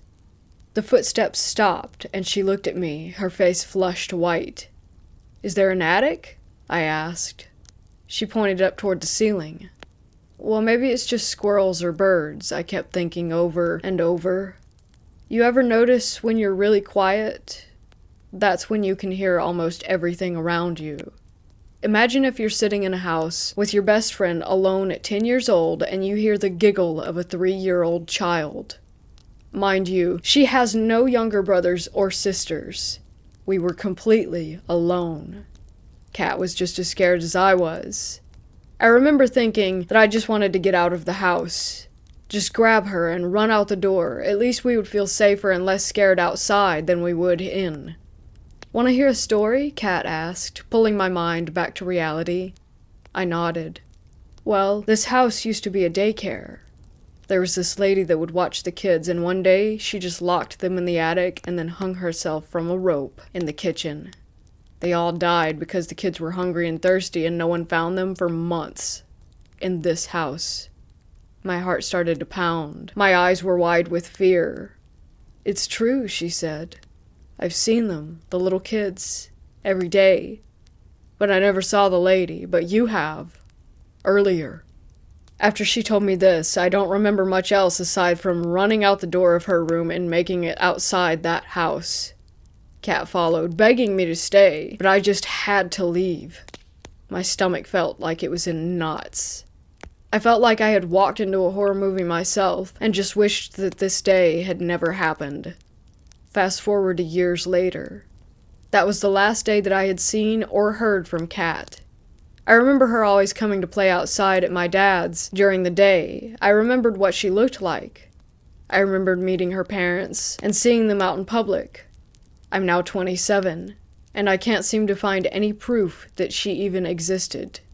All my friends that I was friends with then, I'm still friends with now, even after all these years. But why not her?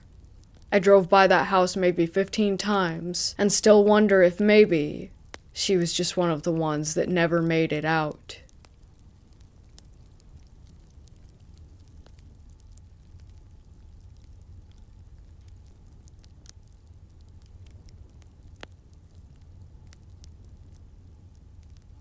I'm 23 years old and starting to remember this shadowy figure that would appear then disappear in my old family's house.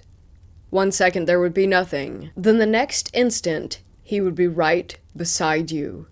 He didn't have a set place in the house. He would always move and walk around the house, and you'd know it was him because you would get this feeling that you weren't alone. He'd be walking beside you or on top of the staircase, just watching. I have to add that he never felt evil. He was definitely not an angry spirit, more like a watcher. I also want to add that I describe him like a man because I remember him being very tall and his silhouette was a masculine shape. Other than that, you couldn't make out his face or anything else.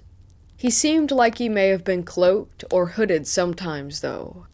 He never did much, just came and left. Everyone, except my younger sister because she was too young, knew about the Shadow Man, but once he appeared to someone who was alone. I should mention that before I was born in 1997, that my great-grandmother on my dad's side had died of old age in the house. She had passed away in the back bedroom, which became me and my brother's room when my younger sister was born. My dad was with her on that night, and says that she saw something. He walked out of the room and came back, and she was dead. Anyways, my parents got married and we moved in 2012, and I haven't seen the Shadow Man since. Whenever I think about it though, or hear similar stuff, all the hair on my body stands up, and my right eye drops a single tear, every time, without fail. It's even happening as I type. I try to control it, but I can't. I've had other supernatural encounters, and this always happens.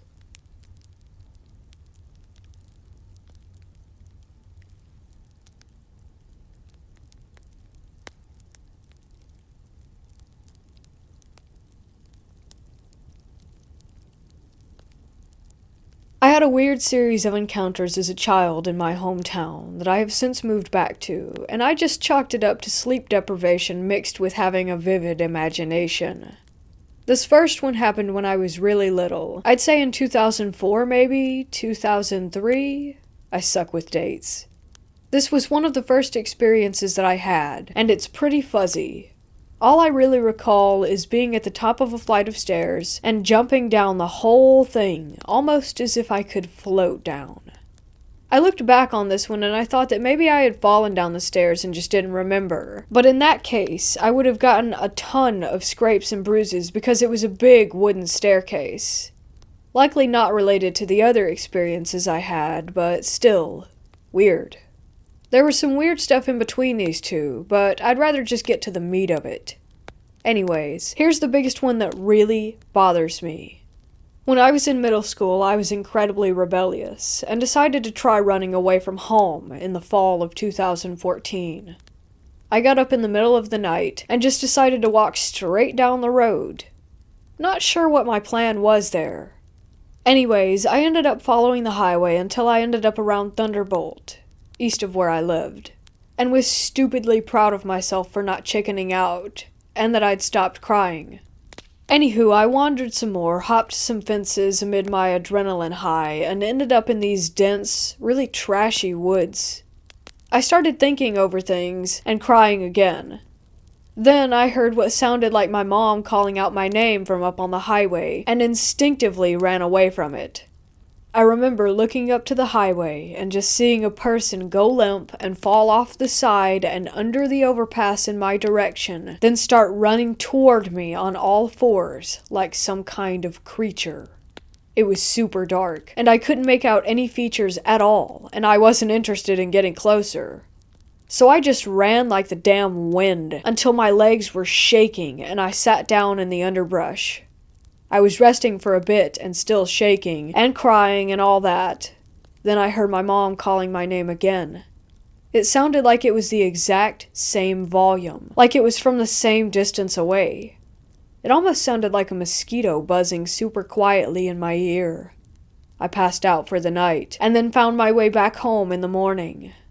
I thankfully ended up getting home safely, and all I got was bars on my window, scolding from my mom, and a sandal to the head. Oh, and sleep paralysis just about every night of my life since.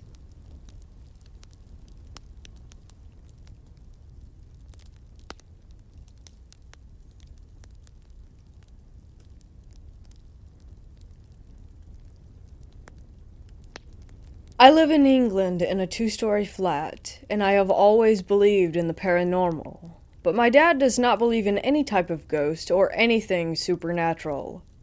I never thought that this flat was haunted. However, as I got older, I started to feel uncomfortable by myself, and I saw shadows downstairs out of the corner of my eye. Now, there is an attic directly above our second floor, but there is no way for us to enter it, as you cannot access it from this flat.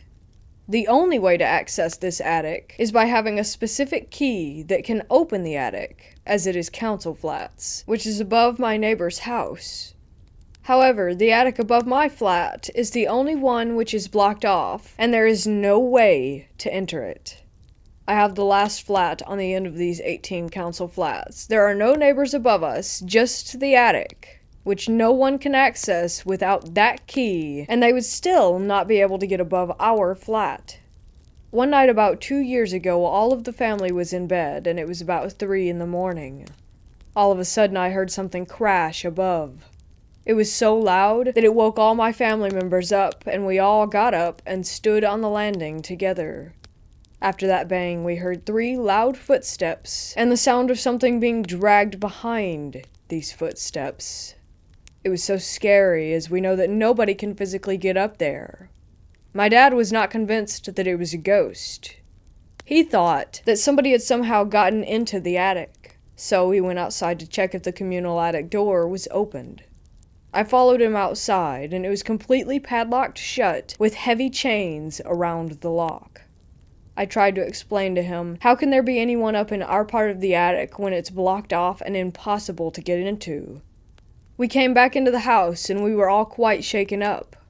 My brother was young, and was able to get to sleep, but I was awake all night. After this experience, I started to smell old cigarette smoke every time I would enter my toilet, and it was so stale and stagnant. After the event, me, my brother, and my mom were going away on holiday, whilst my dad had to stay there and work. He told me he slept with his headphones in every night, as even he felt uncomfortable by himself. As a family, we still have no idea what those noises were, and since then we have heard many strange things.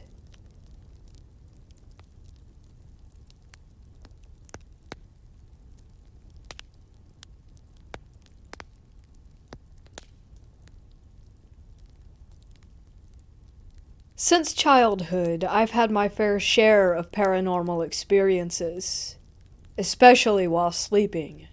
I've had one particular entity visit me in my dream for 1 year when I was in a different house.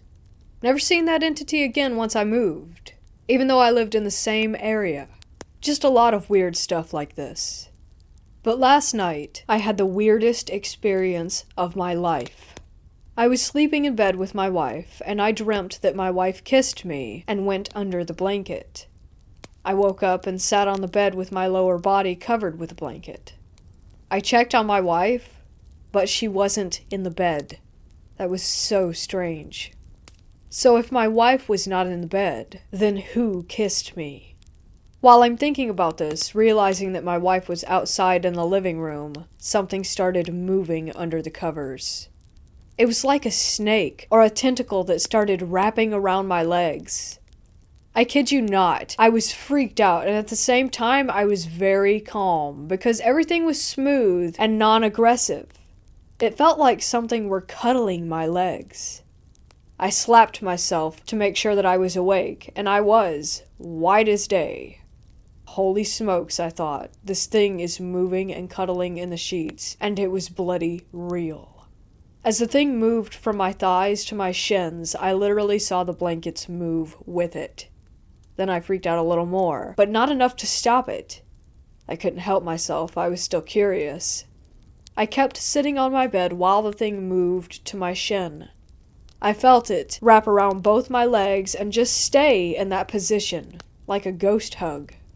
I moved my foot up and down, just to check to see if this was anything like sleep paralysis, but it wasn't. My foot was fine. Everything was moving. I was moving. That thing was moving, and I was wide awake. But now it was getting really freaky, and I had to get out of it. I slowly pulled the blanket off, and whatever that was, I couldn't see. It slowly unwrapped and went away. I got up and went to my wife, told her the story, and we came back to bed.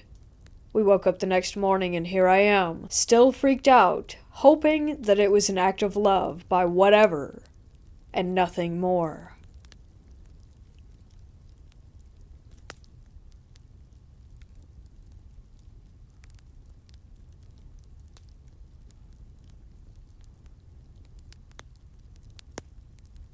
I'm a 14-year-old girl, but when I moved into this house, I had just turned 12. The house was fine, and was very quiet since before this I had lived with a ton of family, but now there were only 4 of us. We moved in the day after Thanksgiving, and it felt great to have my own room that I didn't have to share with any cousins or siblings, so I spent a lot of time up there basking in my newfound alone space. Let me emphasize this. When we moved in, I felt nothing. No presence, no spirits, nothing paranormal, nothing off. That is, until December rolled around. The first week of December is when I felt it for the first time, like I was being watched by something.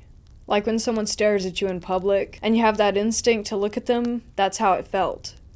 I always felt watched in my room, to the point that I hated being alone up there, and spent all my time in the living room or in my parents' or brother's room. The first week goes by, and I try to ignore the feeling. I chalked it up to me being paranoid because it was a new house, but still, the thought stayed in the back of my mind. Finally, I told someone who may have answers for me, my aunt. She's my mom's sister, and she has always believed in the paranormal for as long as I can remember. She got me into it for a while before I stopped believing. I believe again now, because this is the worst thing that's ever happened to me. She explained that it was probably a nice spirit watching over the house and, hopefully, me. I hoped that was the case, and in a way, it was. Over time, I would feel it any time I entered my room, and especially when I was trying to fall asleep. It creeped me out so much, and I just wished that it would go away. Then it went from watching me to making contact. One night I was home alone because my brother and parents were visiting Santa, and I didn't want to go that year because I felt sick.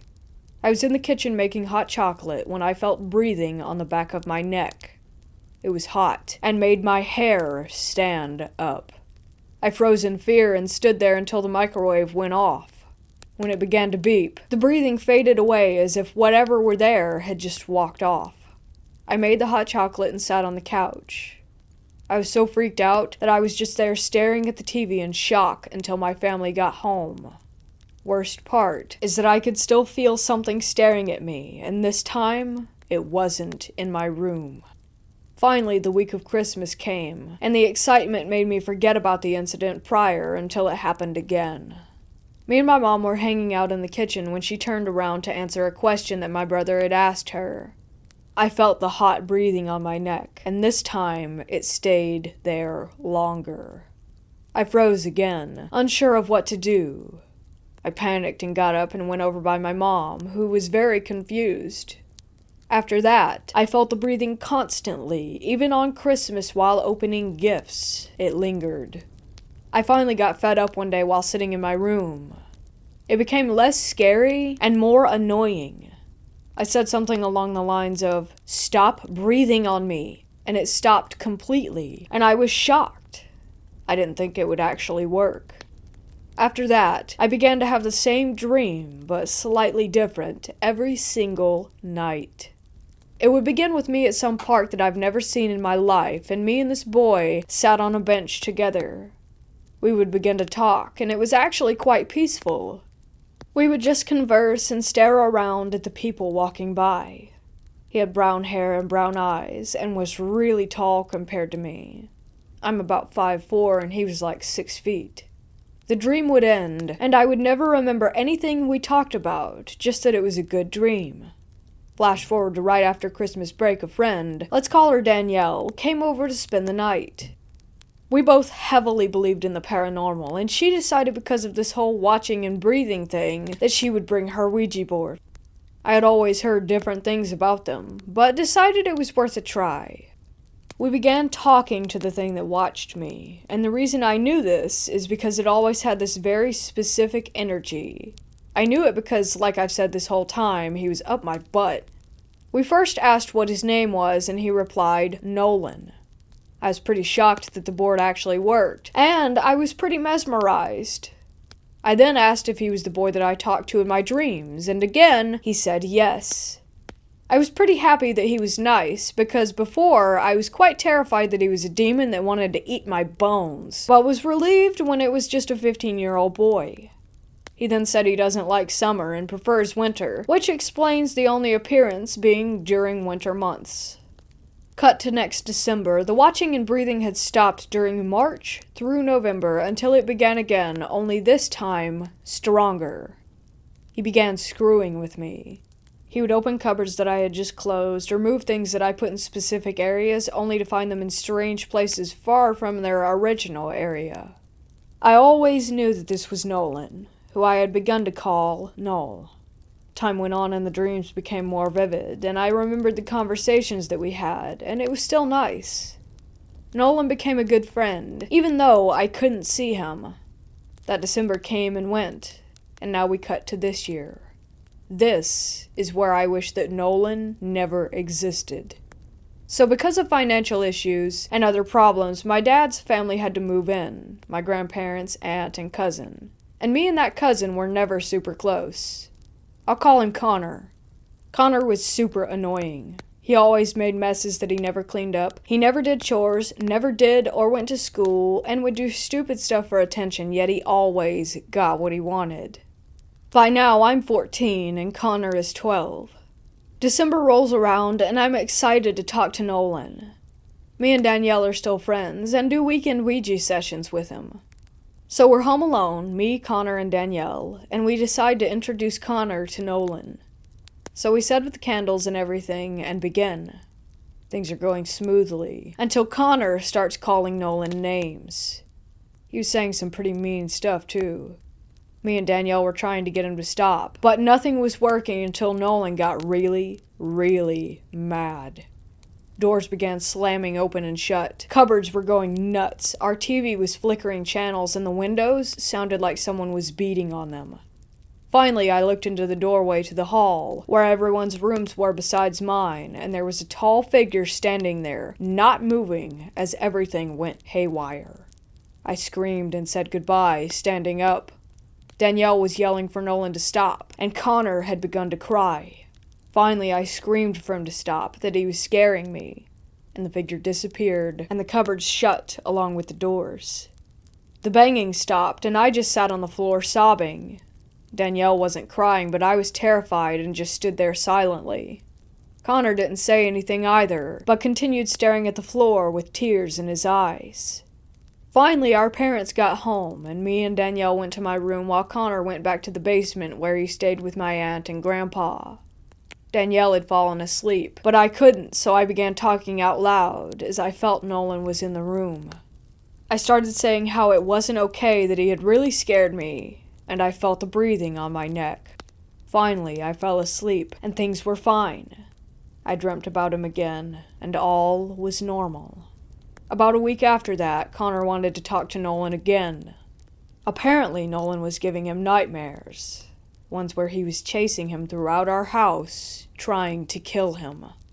Nolan would scream about how Connor needed to leave me alone and stop bothering me, or he would kill him.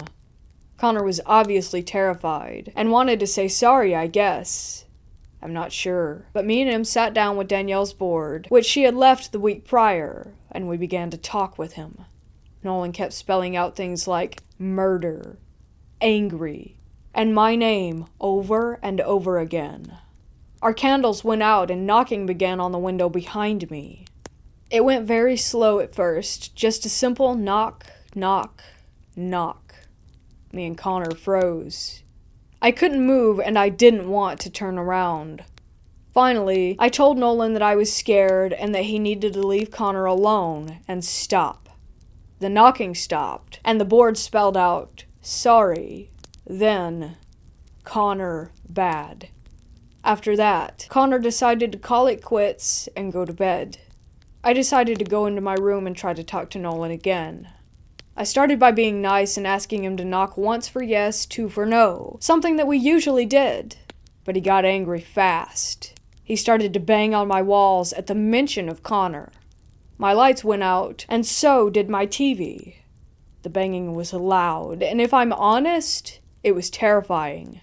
He was throwing my pillows and banging on my windows, like the night that Danielle was here. I was crying so hard that I could barely breathe and was hyperventilating and sobbing so hard that I could barely talk. Nolan stopped after I let out a strangled cry for him to leave me alone. After that, he stayed away, for a day at least. The next day I woke up, and the Ouija board sat in the middle of my room. I kicked it hard and walked downstairs. I was eating at the kitchen table talking to Connor about the night before. He said he had another dream about Nolan, except it wasn't a nightmare. It was exactly like mine in the park. They talked. I'm still confused about why Nolan would do this. I felt breathing on my neck while eating and basically told Nolan to screw off. I was still mad at him from last night. He did pretty quickly. I didn't feel him for a while, until last night, when Danielle came over for a sleepover and I decided to talk to Nolan. He obviously wanted to talk, so he sat up in my room, and he came through faster than I've ever seen. Now what happened next is what I really need some answers for. We began talking and he spelt out sorry, but then he did something I've never seen him do. He spelt out love, and I honestly don't know what that means. He would emphasize it, and barely answer any questions after that. Danielle then made the mistake of bringing up Connor. Nolan got pretty mad, and started to bang on the walls again. I yelled at him to stop, and he did. I didn't say anything after that. Today I called my aunt for advice. She said he may just be an overprotective spirit, but I'm not sure if that's the case here. I don't know if Nolan is bad or not. He isn't to me, but he is to Connor and sometimes even Danielle, but never to me. All I know is that I won't be talking to Nolan for a while, a really long while. And even now, while typing this out, I can feel his breath on the back of my neck.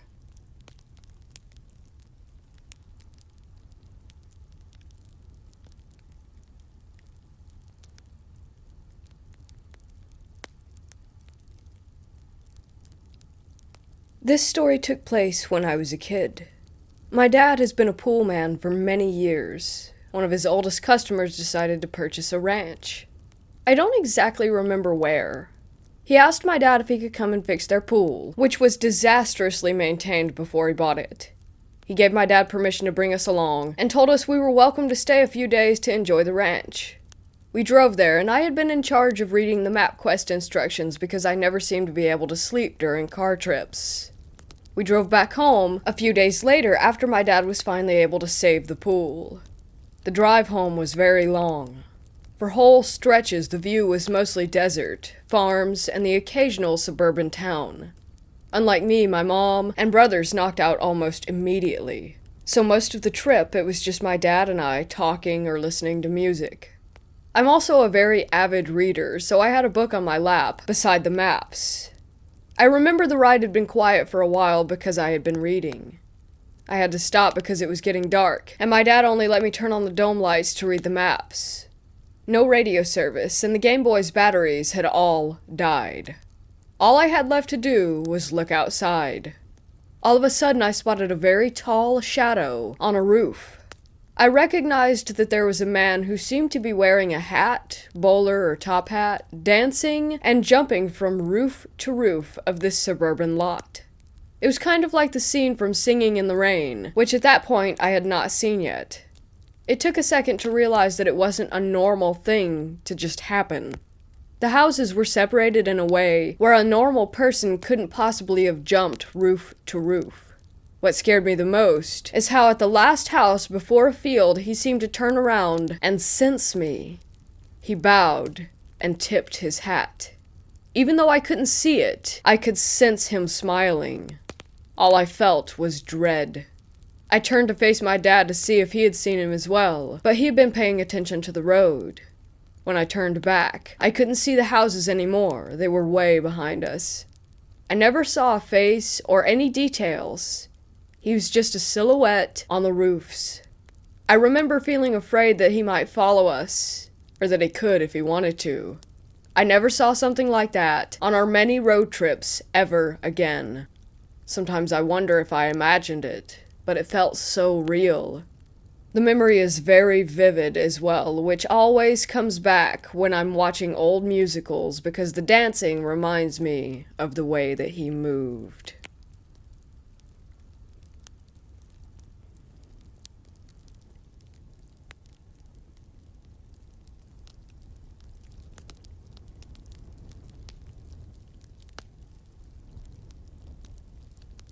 This is a real story in this area. People actually report seeing this. It's a tale that comes from a little town in Lancaster County, a place called Elizabethtown. It's called the Purple Light Bridge, and it's a story that began in the early 1900s. Could be more than a tale, though, since there is proof of the purple light and the tragic incident behind it. So one of the tales is that a young boy is struck by a train on the bridge that intersects between Turnpike and Road Street, which is where the train station for Amtrak is. It supposedly happened in 1934, and some people claim that there is proof of the accident. So after the boy's death, it is said that late at night you can see a purple light on the bridge or in the gorge where the train track ran into from the north heading southwest. People like to argue that you can see the light at another location and that it's been there not only by the train station itself. They claim that you can see the lights under the bridge that is above the train tracks on Bossler Road. Bossler Road, for this purple light, had another tale. A mother brought her son to the bridge, and under that bridge, she hung her son, and then herself. Locals say that the purple light that you see is the mother and the son, as one energy. Some people have claimed that the purple light comes from the moonlight reflecting off of the rocks below. Yet even more people claim that it's actually the bridge a couple miles away in Newville near Elizabethtown. I have not yet tried to investigate, but certainly intend to.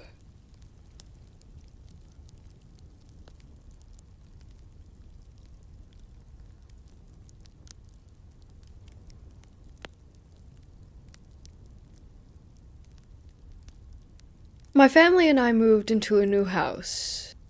It used to have an attic, but it's been sealed off. After a couple of months into living in this house, sometimes I'm just watching TV and I hear scratching from the roof. I just play it off as a bird, as they're common where I live. After 3 weeks, the scratching has gotten worse and more frequent. It's like it's trying to scratch its way out of the roof. By the way, the attic entrance thing is above the outside of my sister's room.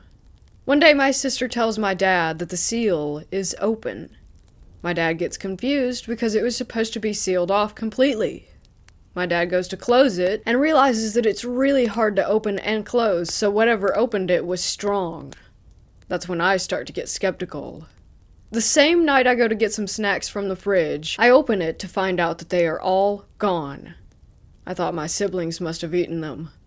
In the morning, my parents are going on about a missing cake. The cake was supposed to be for my niece's birthday. They asked if I had anything to do with it, and I said no, along with all my other siblings. I was getting really suspicious about the attic, so I built up the courage to go and check it out.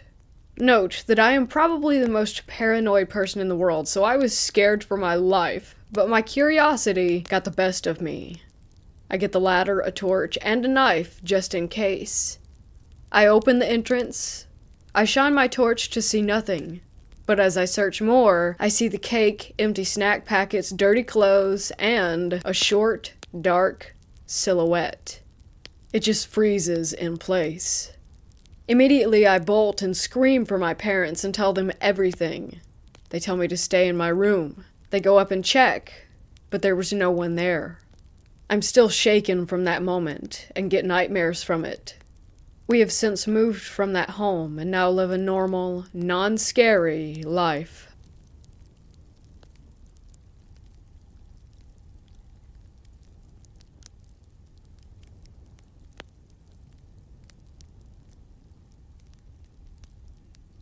Okay, so this has happened 2 times that we noticed.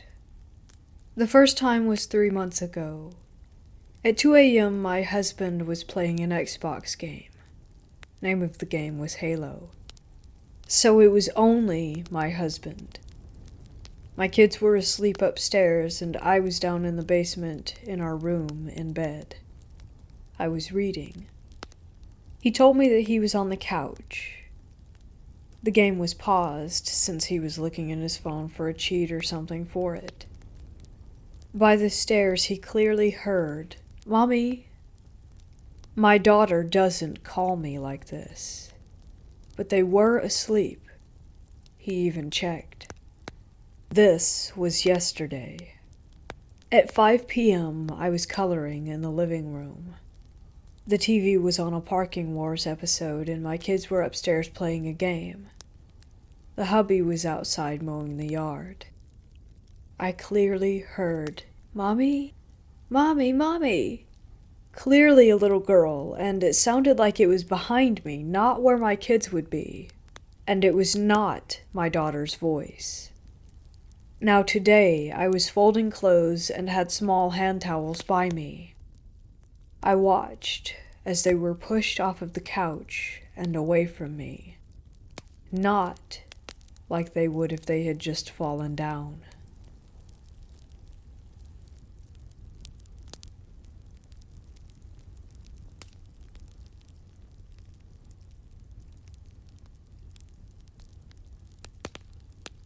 In 2011, my older cousin bought a small 2-bedroom single house in a quiet neighborhood for retired folks.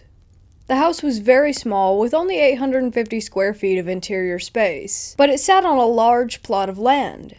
We could have easily fit 2 more houses like it on that lot, and still would have nice leftover space for yards and gardening. I was still a college student at that time, and I lived with my cousin. When he bought the house, I moved in with him. There were the 2 of us living there. According to the real estate agent, the house had been abandoned for around 3 years. The previous owner basically left it unmaintained and moved to a different state. The house had 1 main floor, a small attic, and an unfinished basement. The first time we walked in, the floorboards were already rotted out. We could see the basement through them. Everything was in horrible condition, and we would have to do major restoration to make it livable again. The property also had a small storage shed in the back of the lot. My cousin got a great offer, so he took the deal without much hesitation. Weird things started to happen when we began our restoration work. One day we were working on the bathroom. My cousin told me that he had to go to Home Depot for some stuff, and so he left. I heard him open the door, go outside, close it, turn on his car, and drive away. I was taking apart the old boards that were nailed on the bathroom walls. My back was facing the bathroom door. 5 minutes after my cousin left, the bathroom door, which was open, started to slowly move to the closed position. I knew this because I could hear the creaky old door sound that it made. I turned around and saw the door continue to close on its own. Then it stopped just as it touched the door frame and bounced back a little. I thought maybe it's just the wind. Then, suddenly the door pulled itself shut tightly, as if there was someone on the other side of the door. It happened right in front of me. I was only 4 feet away. No wind could have done that. Plus, all the windows were closed around the house, so there couldn't possibly be any form of breeze. You might think that maybe the AC caused it, but no. This old house did not have central AC. We had to put in window AC units afterward.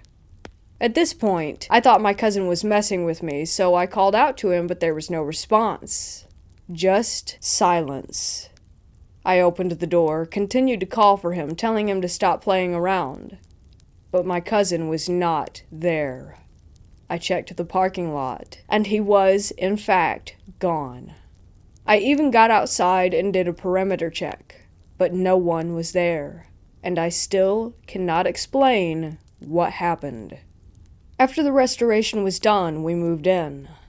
My cousin sometimes went on business trips for weeks, and there would just be me in the house. The following happened whenever I was alone. One night I was studying and had my headphones on. I heard sounds of someone walking around in the basement, which was directly below my bedroom. It sounded like they had slippers on, and I could hear the sound of them dragging on the concrete floor with each step. What's weird was that I could not pinpoint exactly which direction in which it was coming from. It's a strange sensation when the sounds were coming from the back of my head, as if they were just right behind me. The only reason that made me think that it's the basement was because the basement was the only area in the house that had concrete and that could have made the concrete slipper dragging sound. So I took out my headphones, and the sounds of the footsteps still went on. The volume of the sounds stayed the same, with or without the headphones. I thought my cousin had come home early, so I called out to him and got no reply. I took the flashlight and went to the basement to check it out. It was dark and quiet. No one else was there. This happened 3 or 4 more times within the first 2 months that I lived in that house. After that, I didn't experience anything unusual anymore. My cousin never felt or saw anything weird, but he seemed interested in my stories. His girlfriend, now wife, who had been to the house every other week or so, also expressed her uneasy feelings during her stays. By 2016, during a thunderstorm, the thunder struck our storage shed in the backyard and burned everything inside it. Luckily, the house was untouched. I came home from work only to find a police officer waiting at the front. He told me what had happened and said that it was an act of God and that our insurance would compensate for the loss. In our Asian culture, people say that when thunder strikes somewhere, often it is to strike down a malevolent force or spirit. We quickly formed the realization that this thunderstrike was more than just an accident. I got my own place and moved out a few months after the fire. My cousin bought another house with his wife a year after that. He still owns the creepy house, and it's been left unoccupied since 2017. He plans to tear down the old house and build a larger one to take advantage of the large plot of land. The experiences at this house were the closest I've got to what could be considered paranormal.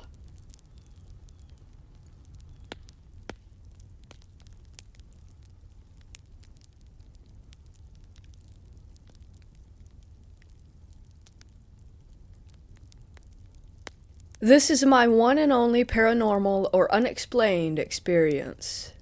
I was never exactly a believer, but I'd never completely disregarded the existence of the otherworldly. It happened a few years ago, sometime in the winter of 2016. I randomly woke up in the middle of the night, and the first thing that I noticed was how dark that my room was. It was supposed to be dark, as I had all my lights off and the windows closed, but you know, a little bit of tiny light from the outside street light always finds a way to enter from the edges of closed windows, like you can barely distinguish the pitch black from a slight aura, right? But there was none of it. It was pitch black all around. I thought it was probably a power outage, and I started to think random stuff like, probably this is what blind people see all their life. Must be sad. And slowly drifting back into sleep, when I was suddenly reawoken by the feeling of my bed shaking. I thought I had fallen asleep, and this is one of those sleep jerks that happen when you fall into your dream. But then more stuff started to happen. Soon after the first shake, there was a second one, which I felt much more clearly. A big rat had been invading our kitchen for a while, and I thought maybe it had somehow snuck into my room. But how could a rat shake my bed? Then, a few seconds later, I felt a literal punch under my bed, as if someone had punched the underside of my mattress right beneath where I was laying. I felt the mattress bump up in the center of my back. Oddly enough, instead of freaking out, I became extremely calm. And oddly enough again, I started to think of a logical reason.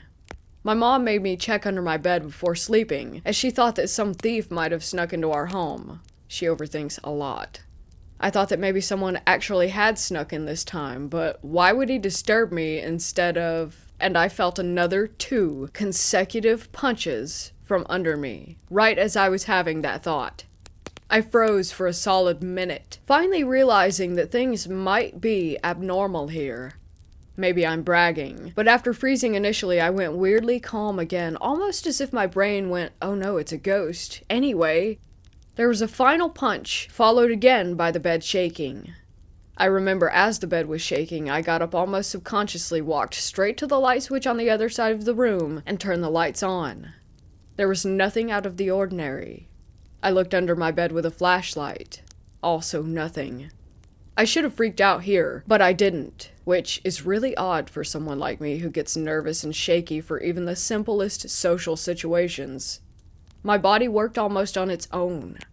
I turned the lights off, took the flashlight with me to bed, and fell asleep as soon as I hit the mattress. And then it was morning. Nothing ever happened after that.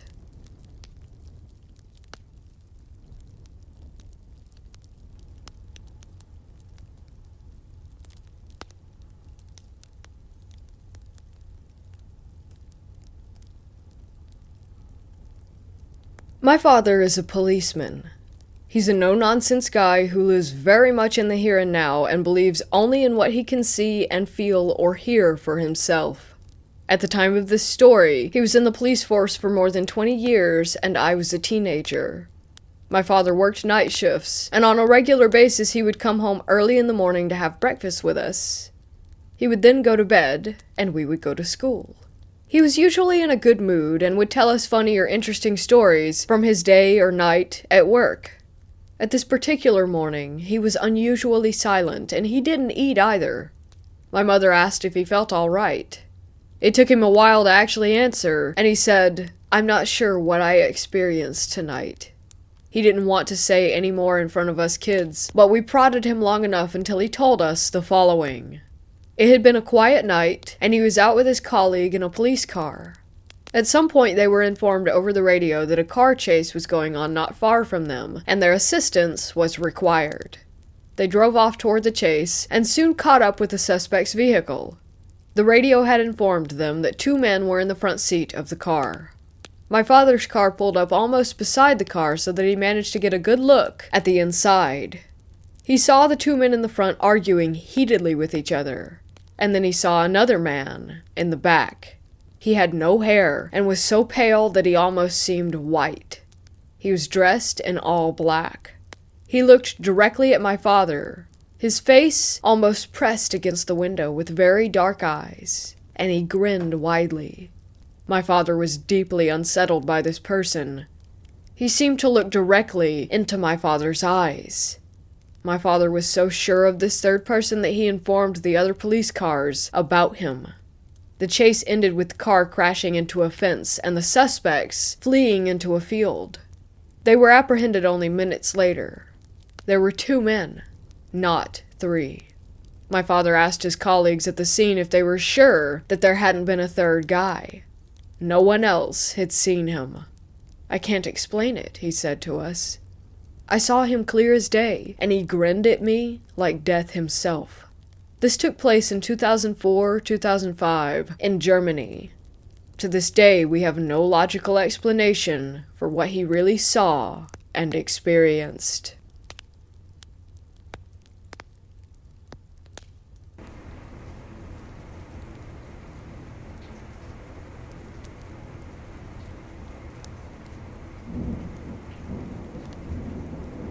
Here is the chilling tale of one of my stepmoms, who we'll call Lisa here, experiences with ghosts that she has conjured through her old Ouija board. So Lisa had just divorced her ex-husband and was living alone in a new house with her 2 kids. She moved to get away from the torturous spirits or demons in her old house. She was settling down with a broken heart and a new life. She went to bed after forgetting to pray one night. She did this because it was what the priest told her to do to solve her problems with the paranormal. It seemed to work, she told me, but when I didn't do it, it would all come back. Lisa had no paranormal experiences while she was in that house. Until now. On the night she didn't pray. Her oldest kid was 7 and now sleeping alone. Her youngest was 3, and Lisa kept her sleeping in her room because she felt like she had to keep an eye on her. Because of all the experiences, she was a worrywart. Anyway, she falls asleep and wakes up to 3 knocks. She knows this all too well.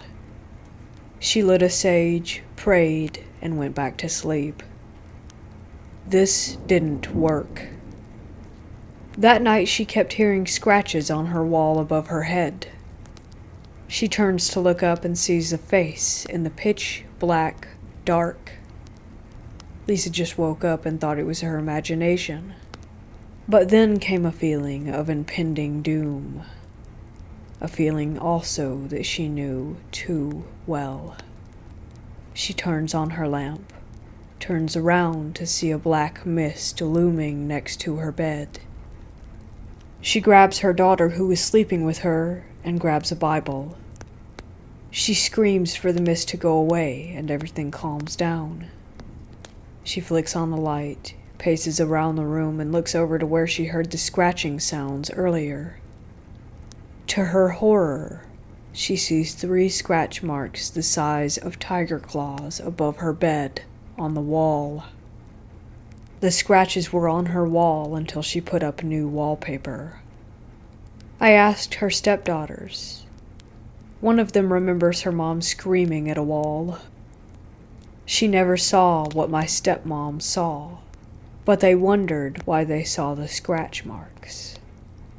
So before some of y'all say I'm making this up, it's not my responsibility to prove it.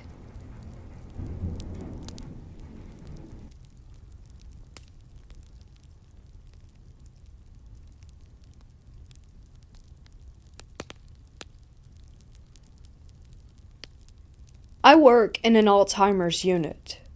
Most of the residents don't stay around for very long because they're on hospice, so basically I barely get to know them, and before I know it, they've passed away. One resident we had did not have dementia, but schizophrenia. Her sister stuck her in there as more of a convenience for herself rather than considering her sister's mental health. The resident was extremely bright, and remembered silly things that even I couldn't recall that had happened. Once COVID hit, she decided life wasn't worth living, and that she would never get better. She starved herself to death. It was heartbreaking, and she suffered many delusions and manic episodes during her last days.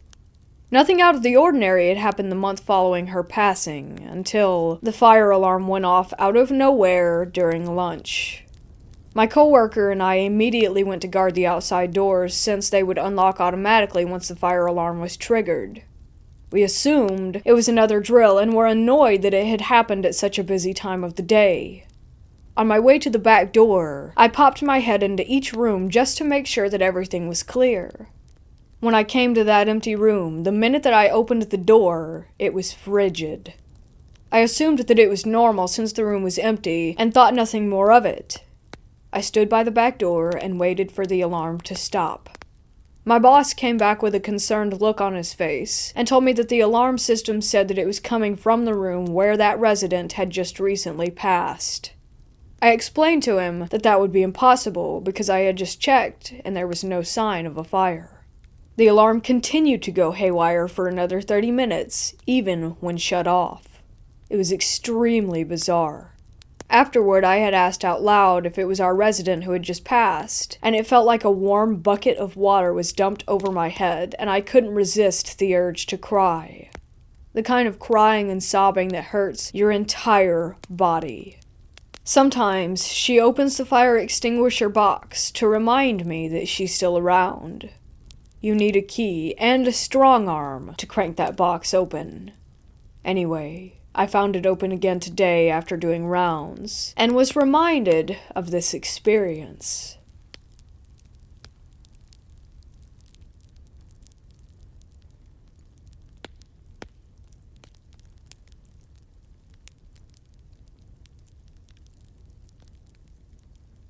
When I, a 24-year-old female, was younger around 5, my family moved into an old house on the upstairs floor. An older couple lived below us. This was a long time ago, and I was really little, but I remember this all so vividly. When we were first moving in, my mom had to go up to the attic, which, coincidentally, the door was in what would be my room. She took me and my younger brother up with her because I'm assuming she didn't want to leave us unsupervised. I remember not liking it up there, and then the light turned off. Both my brother and I started screaming about red eyes. I do remember them. It wasn't just one. It was a bunch or a few. I couldn't tell you how many. It turns out that the light turning off was my dad because he didn't think anyone was up there. He turned the light back on and asked what was going on, and me and my brother were still hysterical. The thing is, no one remembers this but me. Not even my brother. I chalk it up to a bad nightmare, except for the fact that I remember every detail. And it turns out a mother had drowned her baby in that attic, and my parents had experiences there as well. I feel like that house was the start of my acknowledgement or awareness of the paranormal.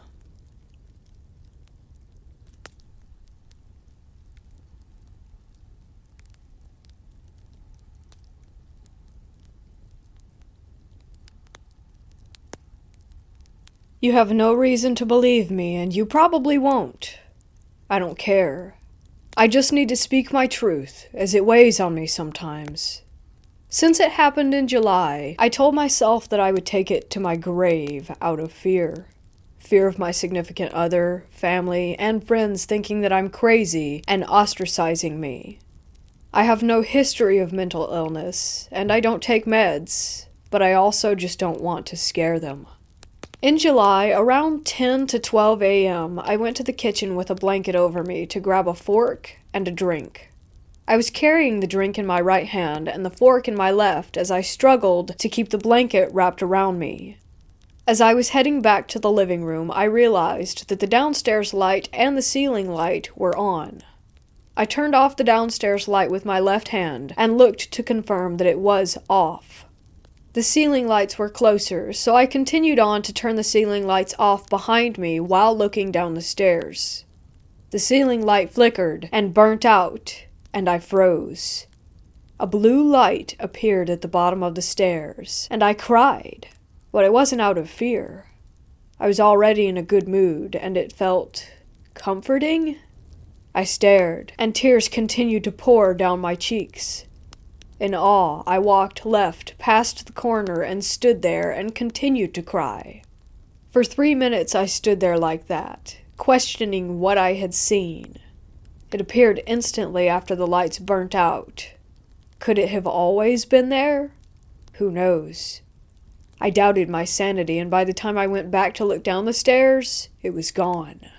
As much as I try to forget, the emotional attachment to what happened always helps me remember. I had to make a decision that night. Carry on with my life, or keep asking questions that I didn't have the answers to, and let it consume me and destroy me. I accepted that I may never know what it was, just that it is my truth. And I don't want to be afraid to share it.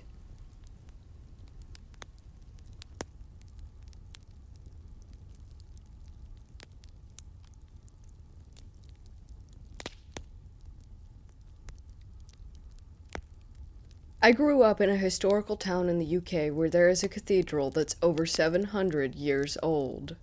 For hundreds of years, people across England and beyond would pilgrimage to it.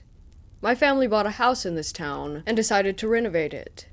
From the start, I had edgy feelings about the place, but being a generally nervous teen at the time, I put it down to me just being silly. My dad is a total no bullshit kind of guy. Calls a spade, has no time for the paranormal, spiritual, or religious chat. He thinks in terms of logic and realism and trusts what he can see and touch. My mom and him have had some heated debates about the fact that she has seen or felt unexplained things, and he scoffs at that. Basically, if anything spooky ever happened to him, I would believe it purely because he doesn't. I found this out years later. One night, Dad was woken up by the sound of hooves galloping. We slept on the ground floor, but nowhere near cattle or horses, so the unusual noise woke him up. He got up and left the bedroom to look for the source of the sound. He took one step toward the lounge door in front of him and opened it. The lounge door had windows that opened out onto the main road. Through the window, all he could see were rows and rows of heads walking past the house. The heads had gold helmets with red plumage on them, and they all moved toward the center of town, toward the cathedral. They didn't pay attention to him, but just moved silently through, just their heads facing toward town. We knew the road that we lived on was built on a Roman road, and he believed that these were Roman soldiers on horseback making their way to the city. Over the years, the land would have been built on and up an accumulated height. So in this day and age, all that you could see of them was their neck and head.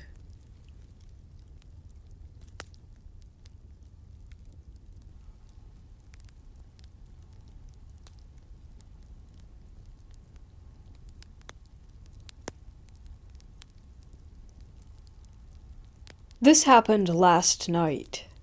I am currently car camping. I woke up last night for a whiz, and while I was doing my thing, I could see a floating, irregularly shaped light off to my left, about 2 meters, 6 feet, away.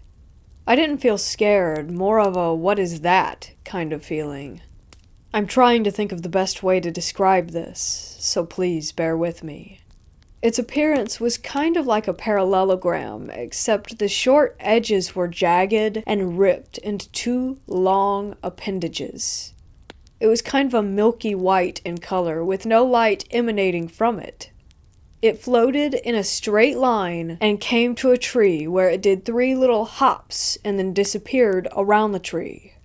I finished my business, but didn't have my phone.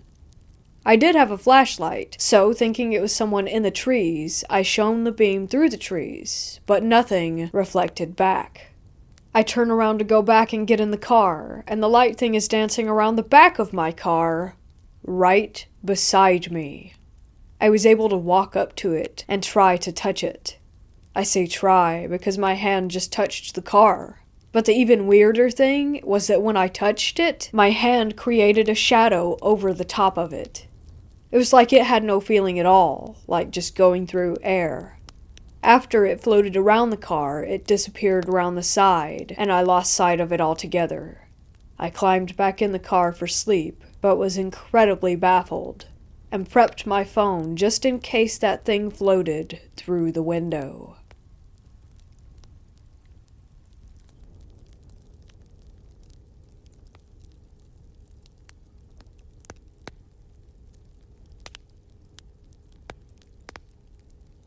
This is by far the spookiest experience my family and I have had regarding the paranormal. I'm currently living in Australia, and this all started when I moved into my current house around 3 years ago. In my culture, we believe that whenever a family moves into a new home, a priest should come to perform various prayers to bless the house. However, when my mom bought the house, we immediately went on holiday for 3 months, so we were unable to perform the rituals. Everything started when we first came back home. Just some background, my mom raised me on her own, so it was just the two of us staying in the house at the time. I was still in high school, and my mom worked in the city, so we both took the train every morning. She always left home earlier than me, so it was my job to lock up each day. She also worked late almost every day, so I would get home first and be home alone for at least 5 hours.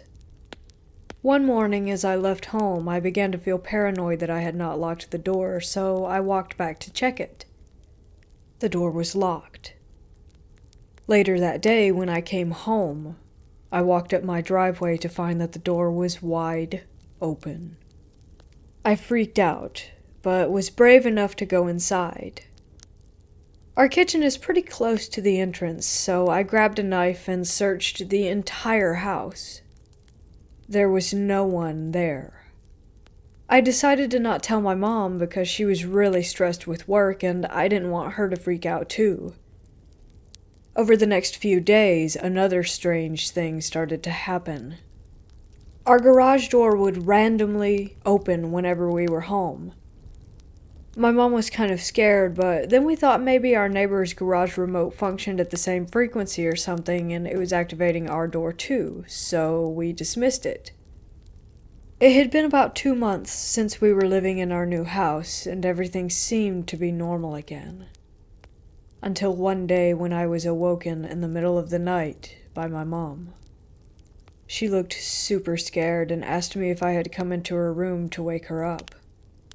I said no, I was half asleep and had no idea what she was rambling on about. She didn't believe me and made me swear that I hadn't. I always play scare pranks on my family, so that was why. I swore I didn't and asked her what was up. She is a super light sleeper, and so while she was sleeping, she heard someone prop her door open. She looked up and saw the figure of a boy and thought it was me. She asked it, "What's wrong?" and blinked. There was nothing there, and her door was still open. She called my name a few times and there was no response, hence why she came to my room. I have to admit, given the stuff happening with the doors, I was kinda scared, but I convinced my mom that she was imagining things and she went back to sleep. Ever since that night, and up to this day, my mom still sleeps with her door open and the living room light on. And I do not blame her after what happened next. 2 weeks after this incident occurred, my mom's best friend and her son and daughter, who were both around my age, came over from our homeland, Malaysia, to visit us. I was really excited, as I have always been close to them. One thing you should know about my aunt. She's had many experiences growing up with the paranormal, and so she is super afraid of ghosts. For this reason, me and her kids always used to play pranks on her. One day the four of us were playing poker on the dining room table while my mom was taking a nap in the living room. Suddenly my mom rushes out of the living room, her eyes wide open, and she looked terrified. She asked who had woken her up from her nap. The four of us were dumbfounded, as we had just been playing cards the entire time. She then told us that she felt someone tap her shoulder while she was asleep. When she opened her eyes, there were 2 feet on the floor. Once again she blinked, and the feet were gone, and there was no one there. My mom was having a full-on breakdown, especially after what had happened the other night. Then my aunt, given how afraid she was of ghosts, started to melt down as well. I didn't want her holiday to be ruined, so I managed to convince them that my mom was probably in the middle of a dream, so when she woke up, she was most likely hallucinating. Yeah, I know, it sounds stupid, but hey, it worked. But then the next day, something else happened. My mom had gone to the shops to get groceries. The kids and I were playing video games in the living room, while their mom was having a shower. Suddenly we hear the bathroom door burst open, and out runs my aunt wrapped in her towel. She screamed at us, telling us to stop trying to scare her, and that it wasn't funny. The 3 of us were extremely confused, and her daughter asked her what had happened. She told us that she knew we were the ones knocking on the bathroom door, even after she told us to stop 3 times. I know it probably seems like she was overreacting, but again, I cannot emphasize her fear of ghosts. I exchanged a concerned look with her kids, and then told her that it genuinely was not us, and that we were playing FIFA the entire time. Soon my mom got home, and we told her what happened also. Let's just say that my aunt started sleeping with her room lights on for the rest of her trip. Soon she and her kids had gone home, and it was back to me and my mom again. We returned to our regular routine. My mom was finally at peace, and she hadn't seen anything for a while apart from the garage door opening on its own every now and then. The same, however, could not be said for me. It seemed that it had become my turn to be tormented. As I mentioned before, with my mom at work, I would be home alone for a few hours every day. I began to start to hear things. The strange bit is that it would never occur while I was in the living room. Whenever I went to use the toilet or went to sit in my room, I would start hearing things coming from the living room and kitchen. It started out small. Just the sound of some panting, like if you had run a marathon. That kind of panting. But the minute I entered the living room, nothing. There would be no sound at all. It soon started to get worse. I would hear footsteps pacing around outside my room and spoons and pots falling in the kitchen. But every time I step out into the living room again, the noises would stop, and everything would be just as I left it. There was even a time when I thought I heard a kid laughing right outside the door when I was in the toilet. I decided not to tell my mom again because she seemed to be getting over her experiences and I didn't want to scare her all over. But one day I felt that I needed to tell her, and we decided that day that it was time we contacted our priest to perform the prayers for our house. It was the day my best friend and his parents came over for dinner. When it all began, it was a completely innocent meal. My best friend and his family are Malaysian too, and we were having a great time talking about home while having a signature Malaysian dish. My friend's dad was telling us a story when all of a sudden his face just froze, and his eyes widened. He honestly looked like he was having a stroke. His face contorted into a frown, and he just stared down at the table. My mom and I shared a worrying look, but my friend and his mom just continued eating like nothing was happening. Suddenly, his dad seemed to return to us, and he continued telling the story as if nothing had occurred. But he could see that my mom and I were visibly concerned. Suddenly, his wife tapped his shoulder and said, "Just tell them." He frowned at his wife and just kept eating. There was an awkward silence for a few minutes, and then he finally decided to address the elephant in the room. He apologized for scaring us and assured us that there was no need to worry. He then went on to tell us about his life.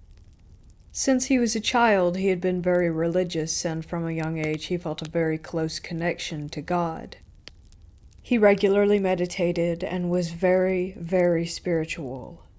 So spiritual that when he was in his mid-20s, he had awoken with a gift. He was able to see dead people. I kid you not, when he said this, I immediately looked at my friend, waiting for him to start laughing at some prank. But my friend's face was completely serious, and he continued looking at his dad as the man told his story.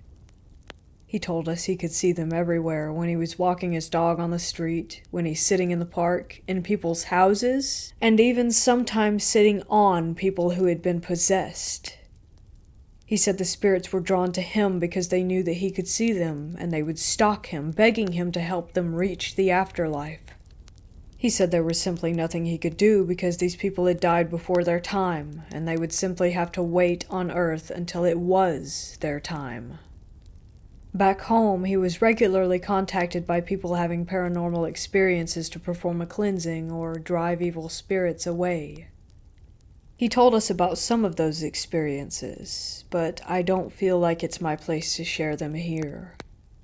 He then asked us something that gave me chills. "Have you guys performed prayers for your house yet?" My mom refused to answer the question until he told her why he had asked it. He said that he didn't want to worry us, but that if we hadn't, we probably should. My mom continued to ask him why until he finally conceded. This is what he said. "Remember when I had that moment just now while I was talking? I had a visit. I won't tell you what it was, but it was the same spirit that I saw standing at the front door when we came in here." That's when my mom told him everything that had been happening. It was during this time that I also decided to tell my mom about the things that I had been hearing in the house. My friend's dad then told us that he did not think it was a malicious spirit, but to be safe, and that it was time for us to conduct the prayers. Before he left, he asked my mom if he could see our altar in the prayer room. My mom took him to it and we all followed. As he stood in front of the altar, his whole body shook, as if he just had a huge hiccup. He then put his hands together and bowed his head. Before leaving, he said, "I can see why the two of you have not been hurt. You're protected." That concluded our visit. A week later, we arranged for a priest from our local temple to cleanse and bless our home. I promise you that ever since that day, nothing strange has ever happened in our house. Even the garage door has stopped opening on its own. I'm not a particularly religious person, but I have learned my lesson. I will never move into a house without performing the rituals that my culture demands.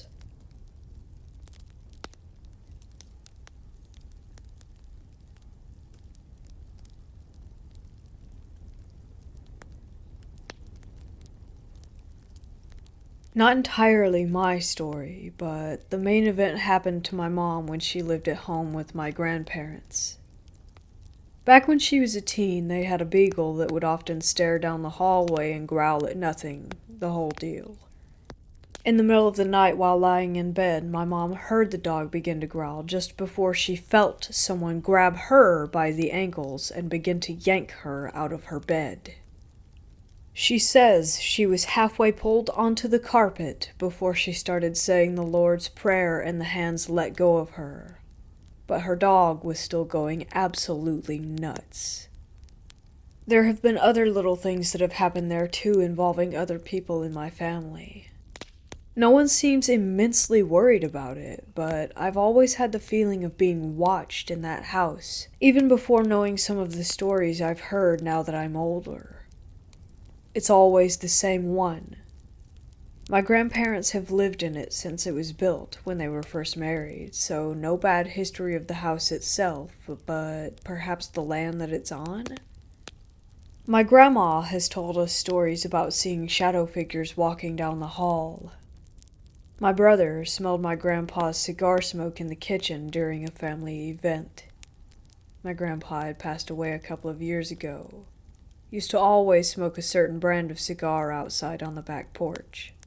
And I once was startled by a loud, raspy cough right behind me while I sat in the empty house playing computer games with the speakers off. Recently, my mom and I had installed some cameras in the basement and on the front and back porches, just for extra security. I'm dreading the day my grandma tells us one of them caught something, and I'll have to see it with my own eyes.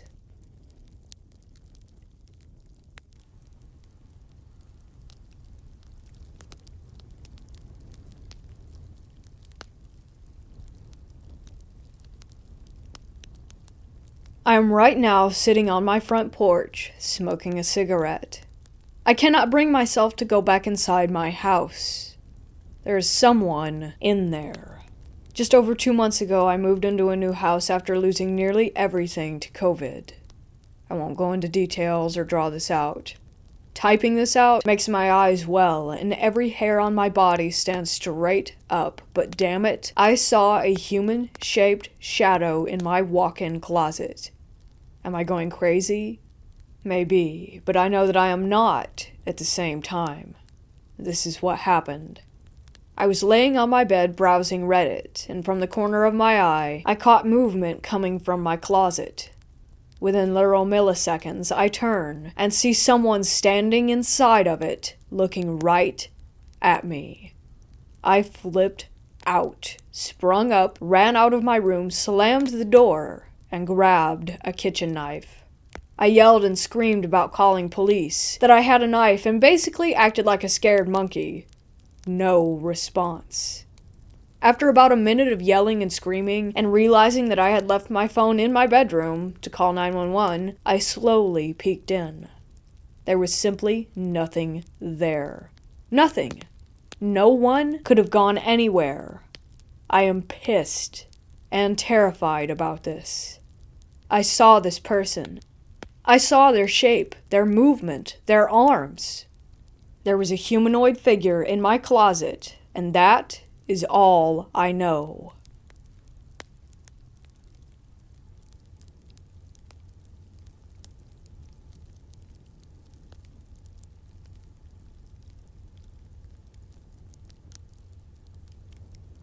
My university was in a remote location surrounded by a river. It was almost like an island. Very isolated, and during the weekend all the locals would go home, making it more eerie. This happened in 2014 when I was 22 years old. My roommate had gone home for the weekend, so I decided to sleep in my friend's room. Around 1 a.m. I woke up feeling thirsty. My friend was studying, so I decided to walk to my room and bring the water bottle as my room was on the other side of the corridor. There was an elevator at the end of the corridor, which played soft music, and you would know if the elevator was on your floor. So I walked toward my room, and as I turned right toward the corridor, I saw an unknown girl staring at the elevator without moving. First of all, I didn't know who she was, because we can usually tell which year a student is, especially after spending 3 to 4 years in the same place and looking at the same faces every day. Secondly, the girl was wearing denim jeans, sports shoes, and was carrying a backpack as if she had just come back from her class. What's strange about that is that the hostel door closes at 8 p.m. The girl was looking straight at the elevator buttons without even blinking. The elevator was still on our floor, so why wasn't she getting on? I could see the side of her face. It was a very strange stare. I don't know how to explain it. I automatically stopped walking after seeing her and got goosebumps all over my body.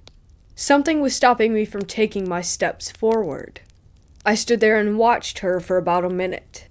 After that, I went running to my friend's room and asked her if she recognized the lady. When she came back, she wasn't there, and the elevator music was still playing. My friend didn't believe me, and I still don't know who or what that was.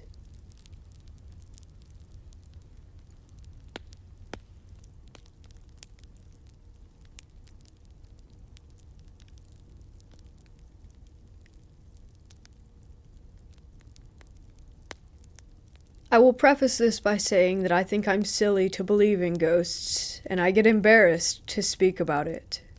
The alternative to believing that I was haunted is admitting that I am much more mentally ill than I had ever believed, which is absolutely possible. This took place over a few years in a farmhouse in the desert of Arizona. It was newly developed land. We moved into the place when I was 15. At the time, I was going through a lot emotionally and smoking a lot of weed. That might explain some of my personal experiences, so I'll try not to dwell on them too much. The house was set up almost plantation style. It was very wide, had a big wraparound porch, and lots of awkward corners. The front room was a tall library with an open balcony to the upstairs, which ran into long, skinny bedrooms. My parents' room was closest to the stairs and was attached to a nursery with a sliding ensuite door. My brother's rooms, who were 2 years younger than me, and my room were at the end of a dark hallway. That side of the house never got sun, so it had bad vibes all around. Downstairs, there was a messed up Harry Potter-style closet, a sunken-in living room, a kitchen in the center of the house, and a sunken playroom for the baby. It honestly started the first day that we moved in. My brother and I were the only ones in the house, and we were unboxing plates. It was so empty that everything in there echoed. I swear it sounded like a little girl laughed, like a creepy track that you could get off of an app or something. Keep in mind, the TVs were not plugged in. We were on an acre of land, far away from the dirt road, and my brother was way too stupid to pull a prank like that. I started hearing voices at night. This wasn't unusual. I honestly used to freak myself out so badly that I think I made noises up to scare myself. My parents had raised me not to talk about things scaring me, to tough it out and be a big girl. It was fine most of the time during the day. Everything bad came at night. I remember distinctly when it started messing with me in bed. In solidarity, my brother and I kept our bedroom doors open for the hallway's nightlight, and in case we needed to call for each other. We had a pretty messed up childhood that might have contributed to all the codependency I'll describe during this. I was falling asleep, but not quite out. I felt the blanket slipping off the bed and reached down to grab it. This was common. I didn't have a bed frame with a foot. It kept slipping no matter how I tried to tuck it. In classic horror movie fashion, the last time I pulled it, I felt tension. There was nothing it could have been caught on. I felt like the second I went from confused to terrified, it bounced back to me. I don't know how to explain this that well, but I was certain that someone was under the bed pulling it away from me. Later, I moved another nightlight into the bedroom. It was a kind of spooky amber orange, and I convinced my parents to let me paint the walls cherry red. Again, I was almost asleep, but not quite out, so I don't think it could have been sleep paralysis. I heard the carpet rustle, and maybe joints cracking. It sounded like my mom had come in to check on me. I opened my eyes, and immediately froze. I don't think I've ever been more scared in my life. There was a woman crawling across my floor from the far side of my room to the foot of my bed. She was pale and stringy-haired as if she were going bald. I couldn't see her face. I don't know how I fell asleep. I couldn't scream or move. I think she disappeared under my bed. But again, this could always be a hallucination. My baby brother was about 7 months old when she started coming out during the day. My mom was a teacher at the time and was able to stay home with us during summer vacation. It was lunchtime, and we were watching a movie quietly downstairs while the baby napped. There were noises upstairs, as if something had been dropped to the ground. We listened for a second before my mom ran up. She thought the baby had fallen out of his crib. We opened the door and found him sound asleep. There was weird white stuff on the floor. It took us a while to figure out that it was drywall or something like that. There was a crawl space to a small attic where the AC and insulation could be reached. It was barely big enough to get into and a good 9 feet from the ground. It also had to be pushed up and slid over to open. There was a visible gap. The carpet was a really ugly dark blue, so we could see the white spots on the ground as if something had been dragged from one side of the room to where the crib was, and it stopped right in front of it. My mom checked the closet and called my stepdad. He couldn't leave work, so he stayed downstairs until he got home and checked the crawl space. We have never had animals. It's really difficult for most things to live in Arizona, so wildlife is pretty rare in that area. He didn't find anything, or signs of anything living up there. This happened every other day for 2 weeks. We really didn't know what to make of it. My mom thought it might be the AC suctioning the opening upward. It stopped and didn't happen again for 2.5 years, until my baby sister was born and stayed in the same crib. Again, it happened on and off for a few weeks, and never again.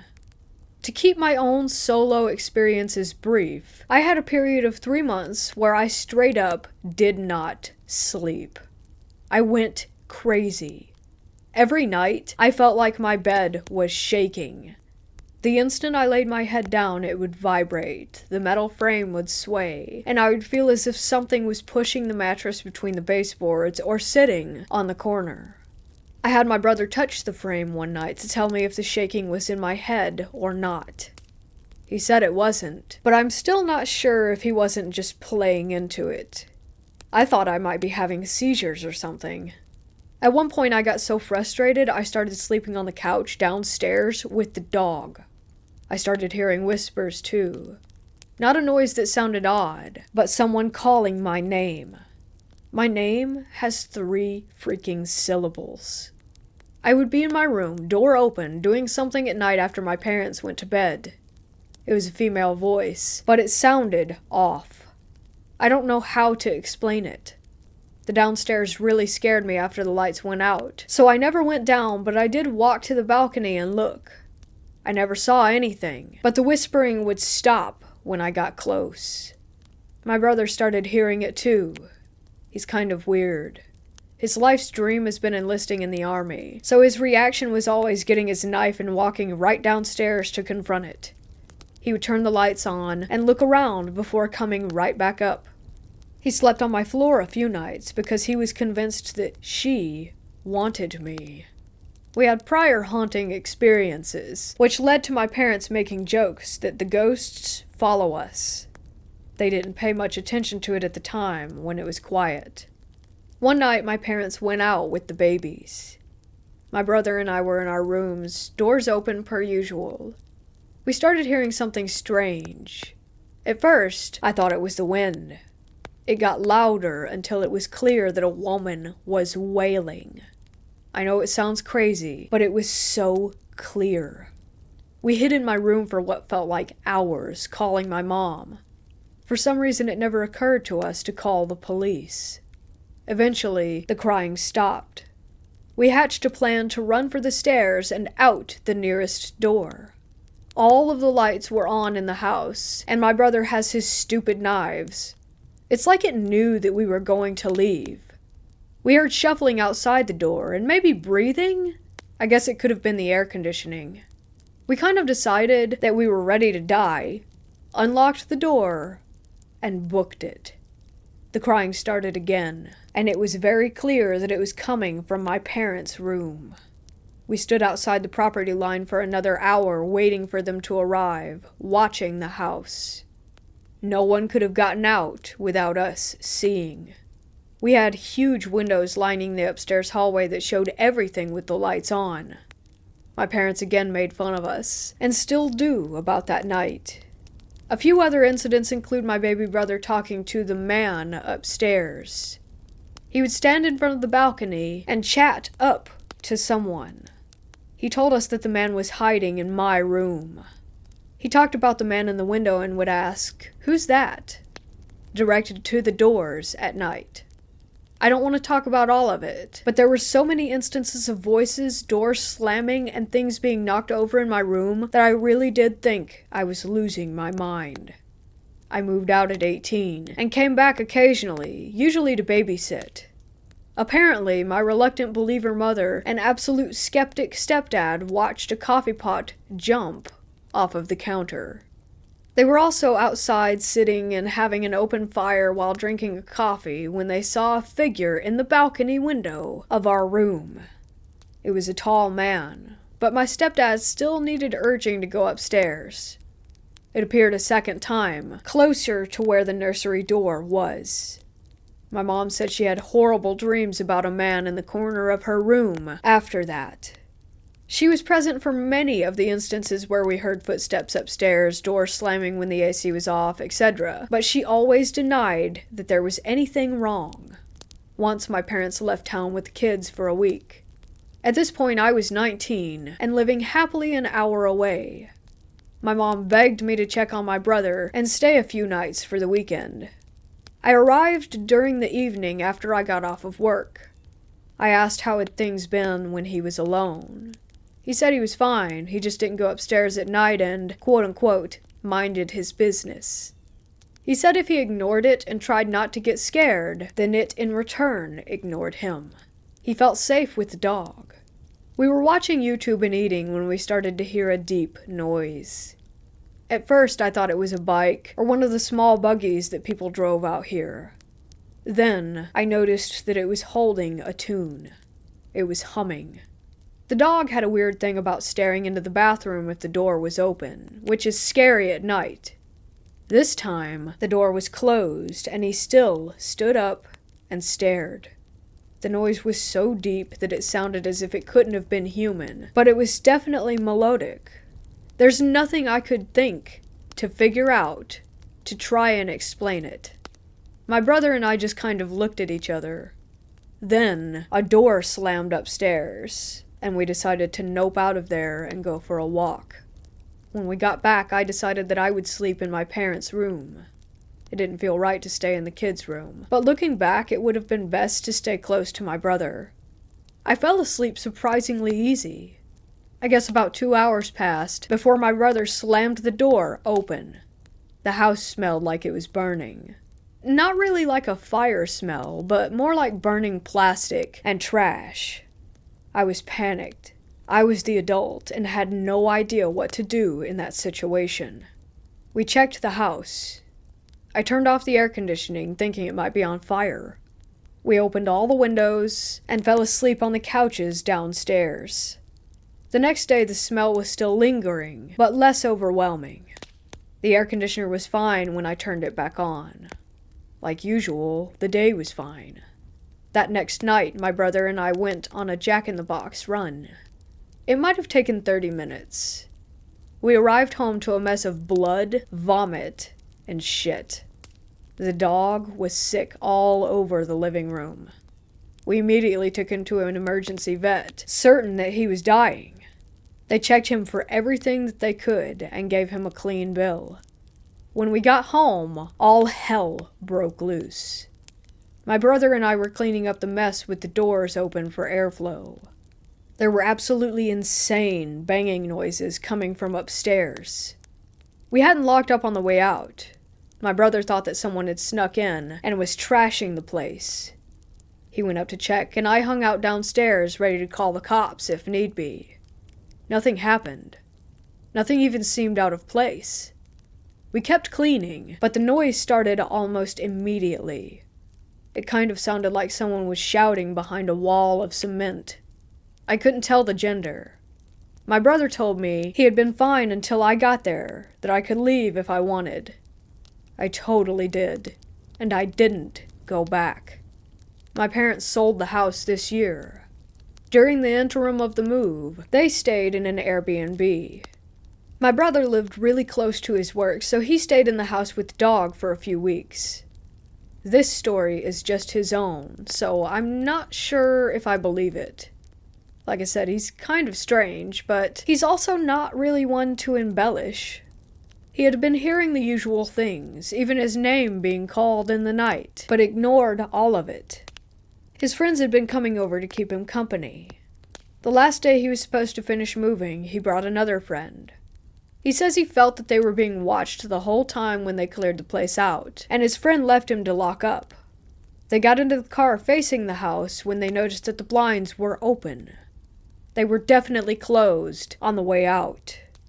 His friend claims that he saw them open from the corner of his eye. My brother says that there is a woman squatting in front of a downstairs window, close to where he had just left from. She was pale, her nose was hooked, and her hair was black and stringy. Again, classic horror movie ghost. He said she had black eyes with visible white dots in the centers. Inside-out eyes, as he called them, and she was smiling. He says it took him a second of shock to realize that she was looking directly at him. He felt sick, like she could walk right out and get him. They burned rubber when his friend snapped out of it, and they screamed at each other all the way down the road about what they saw. He called me right after to explain it, but I was with my own friends and not really willing to listen at the time. What messes me up is that my mom thought he had a psychotic break. He went into his room and cried all night at the Airbnb. She thought something had happened with his girlfriend. My brother is not a crier. I haven't seen him do that since we were little. When we got together and talked about it, his eyes teared up then, too. He said he didn't know why, but he knew that she wanted to kill him. He drew a picture of her. It's not great, but it still fills me with the deepest foreboding. It took me a while to realize that I saw her too, just once in my bedroom almost 5 years ago. Suddenly it made sense. I knew it didn't feel like a woman, but it felt feminine, like something pretending to be a woman. My ex brought this up today. We dated all through high school and had a few experiences together that she recounts as her only paranormal encounters. I would love to still think that this was my own delusion, but it was shared by way too many people. Maybe a few things can be explained, but most of it truly can't. It has affected me so deeply that I'm still terrified that if I think too much about her, she'll follow us a state away.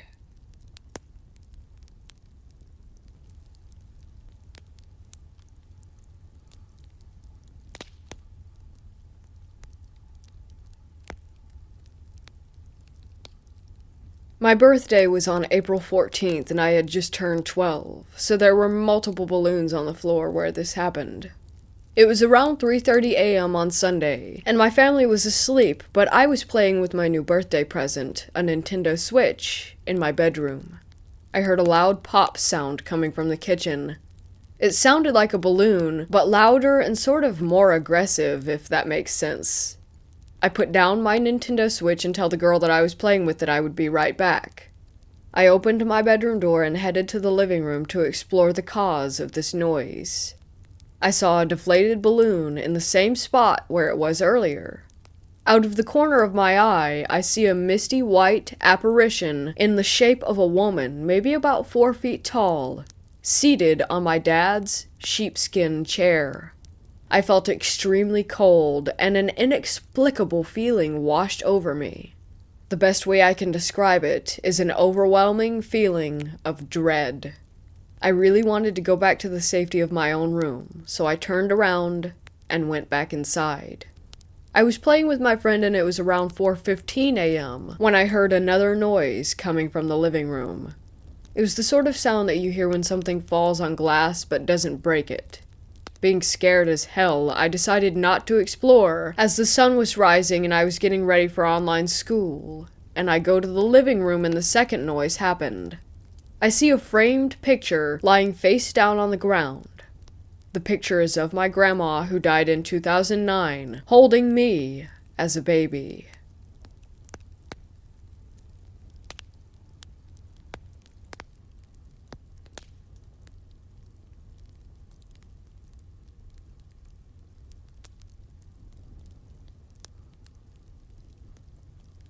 From as early as I can remember, I used to fall asleep watching old, reel-to-reel black and white cartoons on my wall, like Steamboat Willie. I clearly remember the jittery, shutter-like quality of the cartoon from the old reel-to-reel projector. There was no actual movie projector in my room. At night, I would wake up to someone tapping me on the shoulder. I had a usual routine that I followed when it happened, which involved burying myself under my covers and telling myself that I would count to 7 and then turn over to see what was there. Not sure if there's a significance to 7. To this day, I like to end things with 7. For example, I set my alarm at 6:27 and not 6:30. But anyhow, I would go through the counting routine multiple times. I wanted to see what was there, but I was a kid and didn't really want to see what was there. My mom would tell me that I just needed to confront it and tell it to leave me alone. It took years to build up that courage. I don't remember exactly how long, but I must have been in my early teens before I actually did get the nerve up to turn over right away and tell it to leave me alone and stop tapping me on the shoulder. Once I confronted it, it did stop. Then comes my baby sister when I was 15. She would wake up screaming in the middle of the night quite often. Once she was old enough to talk, she said that she was scared of the hand that came up between her wall and the bed and tapped her on the shoulder at night.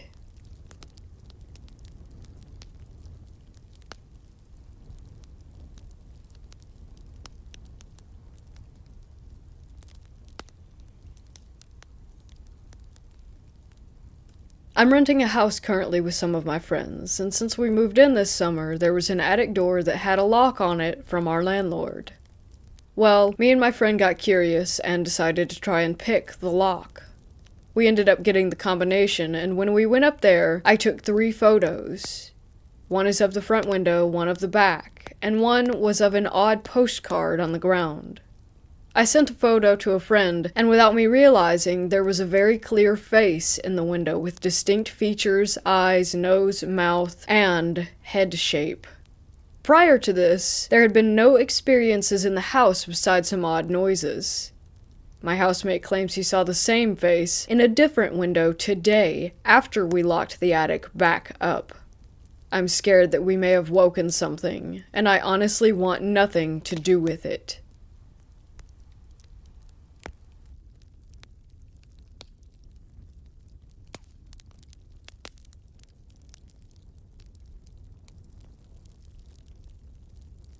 This just happened about 30 minutes ago. I was in the kitchen, and as I turned around, the very strong scent of my mom's distinct perfume hit me in the face. This happened 3 times. Now, my mother had an unusual mix of perfumes she used to wear, and was known to wear a lot of it. Also, she had a hint of air fresheners that she also had a lot of in her house. Mom passed away over 2 years ago and had never been to this house. We've only lived here 18 months. And we don't have anything here that smells the same as that. It was so strong and so distinct that my heart immediately pounded, and I shouted to my partner, "I can smell my mother." I thought I saw something climb the stairs earlier today too, but passed it off as my eyes playing tricks on me. Now, I think there may be more to it.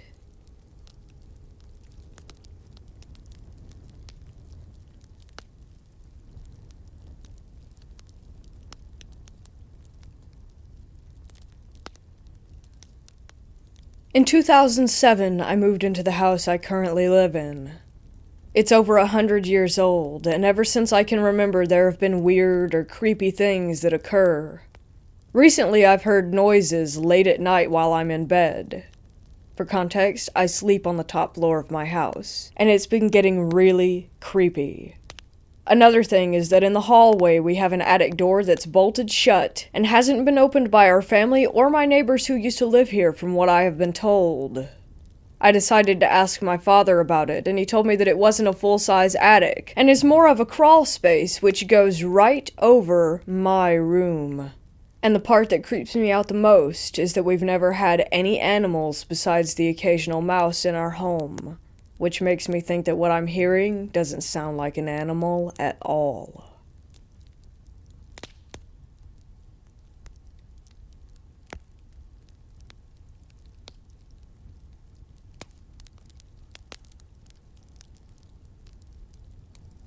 My dad and I decided to go to this store one day to buy incense, and we meet this woman that I think owns the shop, and she's weirdly interested in the color of my eyes. My eyes are a weird color, they're yellow and green, but she was telling me that they're so bright that they're deceiving. Well, fast forward to a few weeks later, and I'm in my room asleep. My mom is awake, and when I woke up, she told me that she saw a woman, perfectly described her as the woman from that shop, astral projecting into our house, and went in my room and tried to take me. My mom had never went to that store, had never seen that woman, so that's how I know she wasn't lying. My mom and dad weren't on talking terms at that time. But ever since then, I get really weird nightmares involving her in them, and they occur every night, and I can't get them to stop. They always involve her taking me.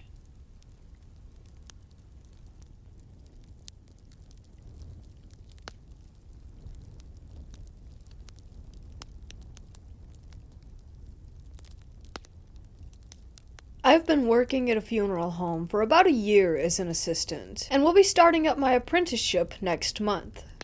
I have had several weird encounters since working there, but nothing to write about until tonight. I got back from picking up a decedent around 8:30 p.m.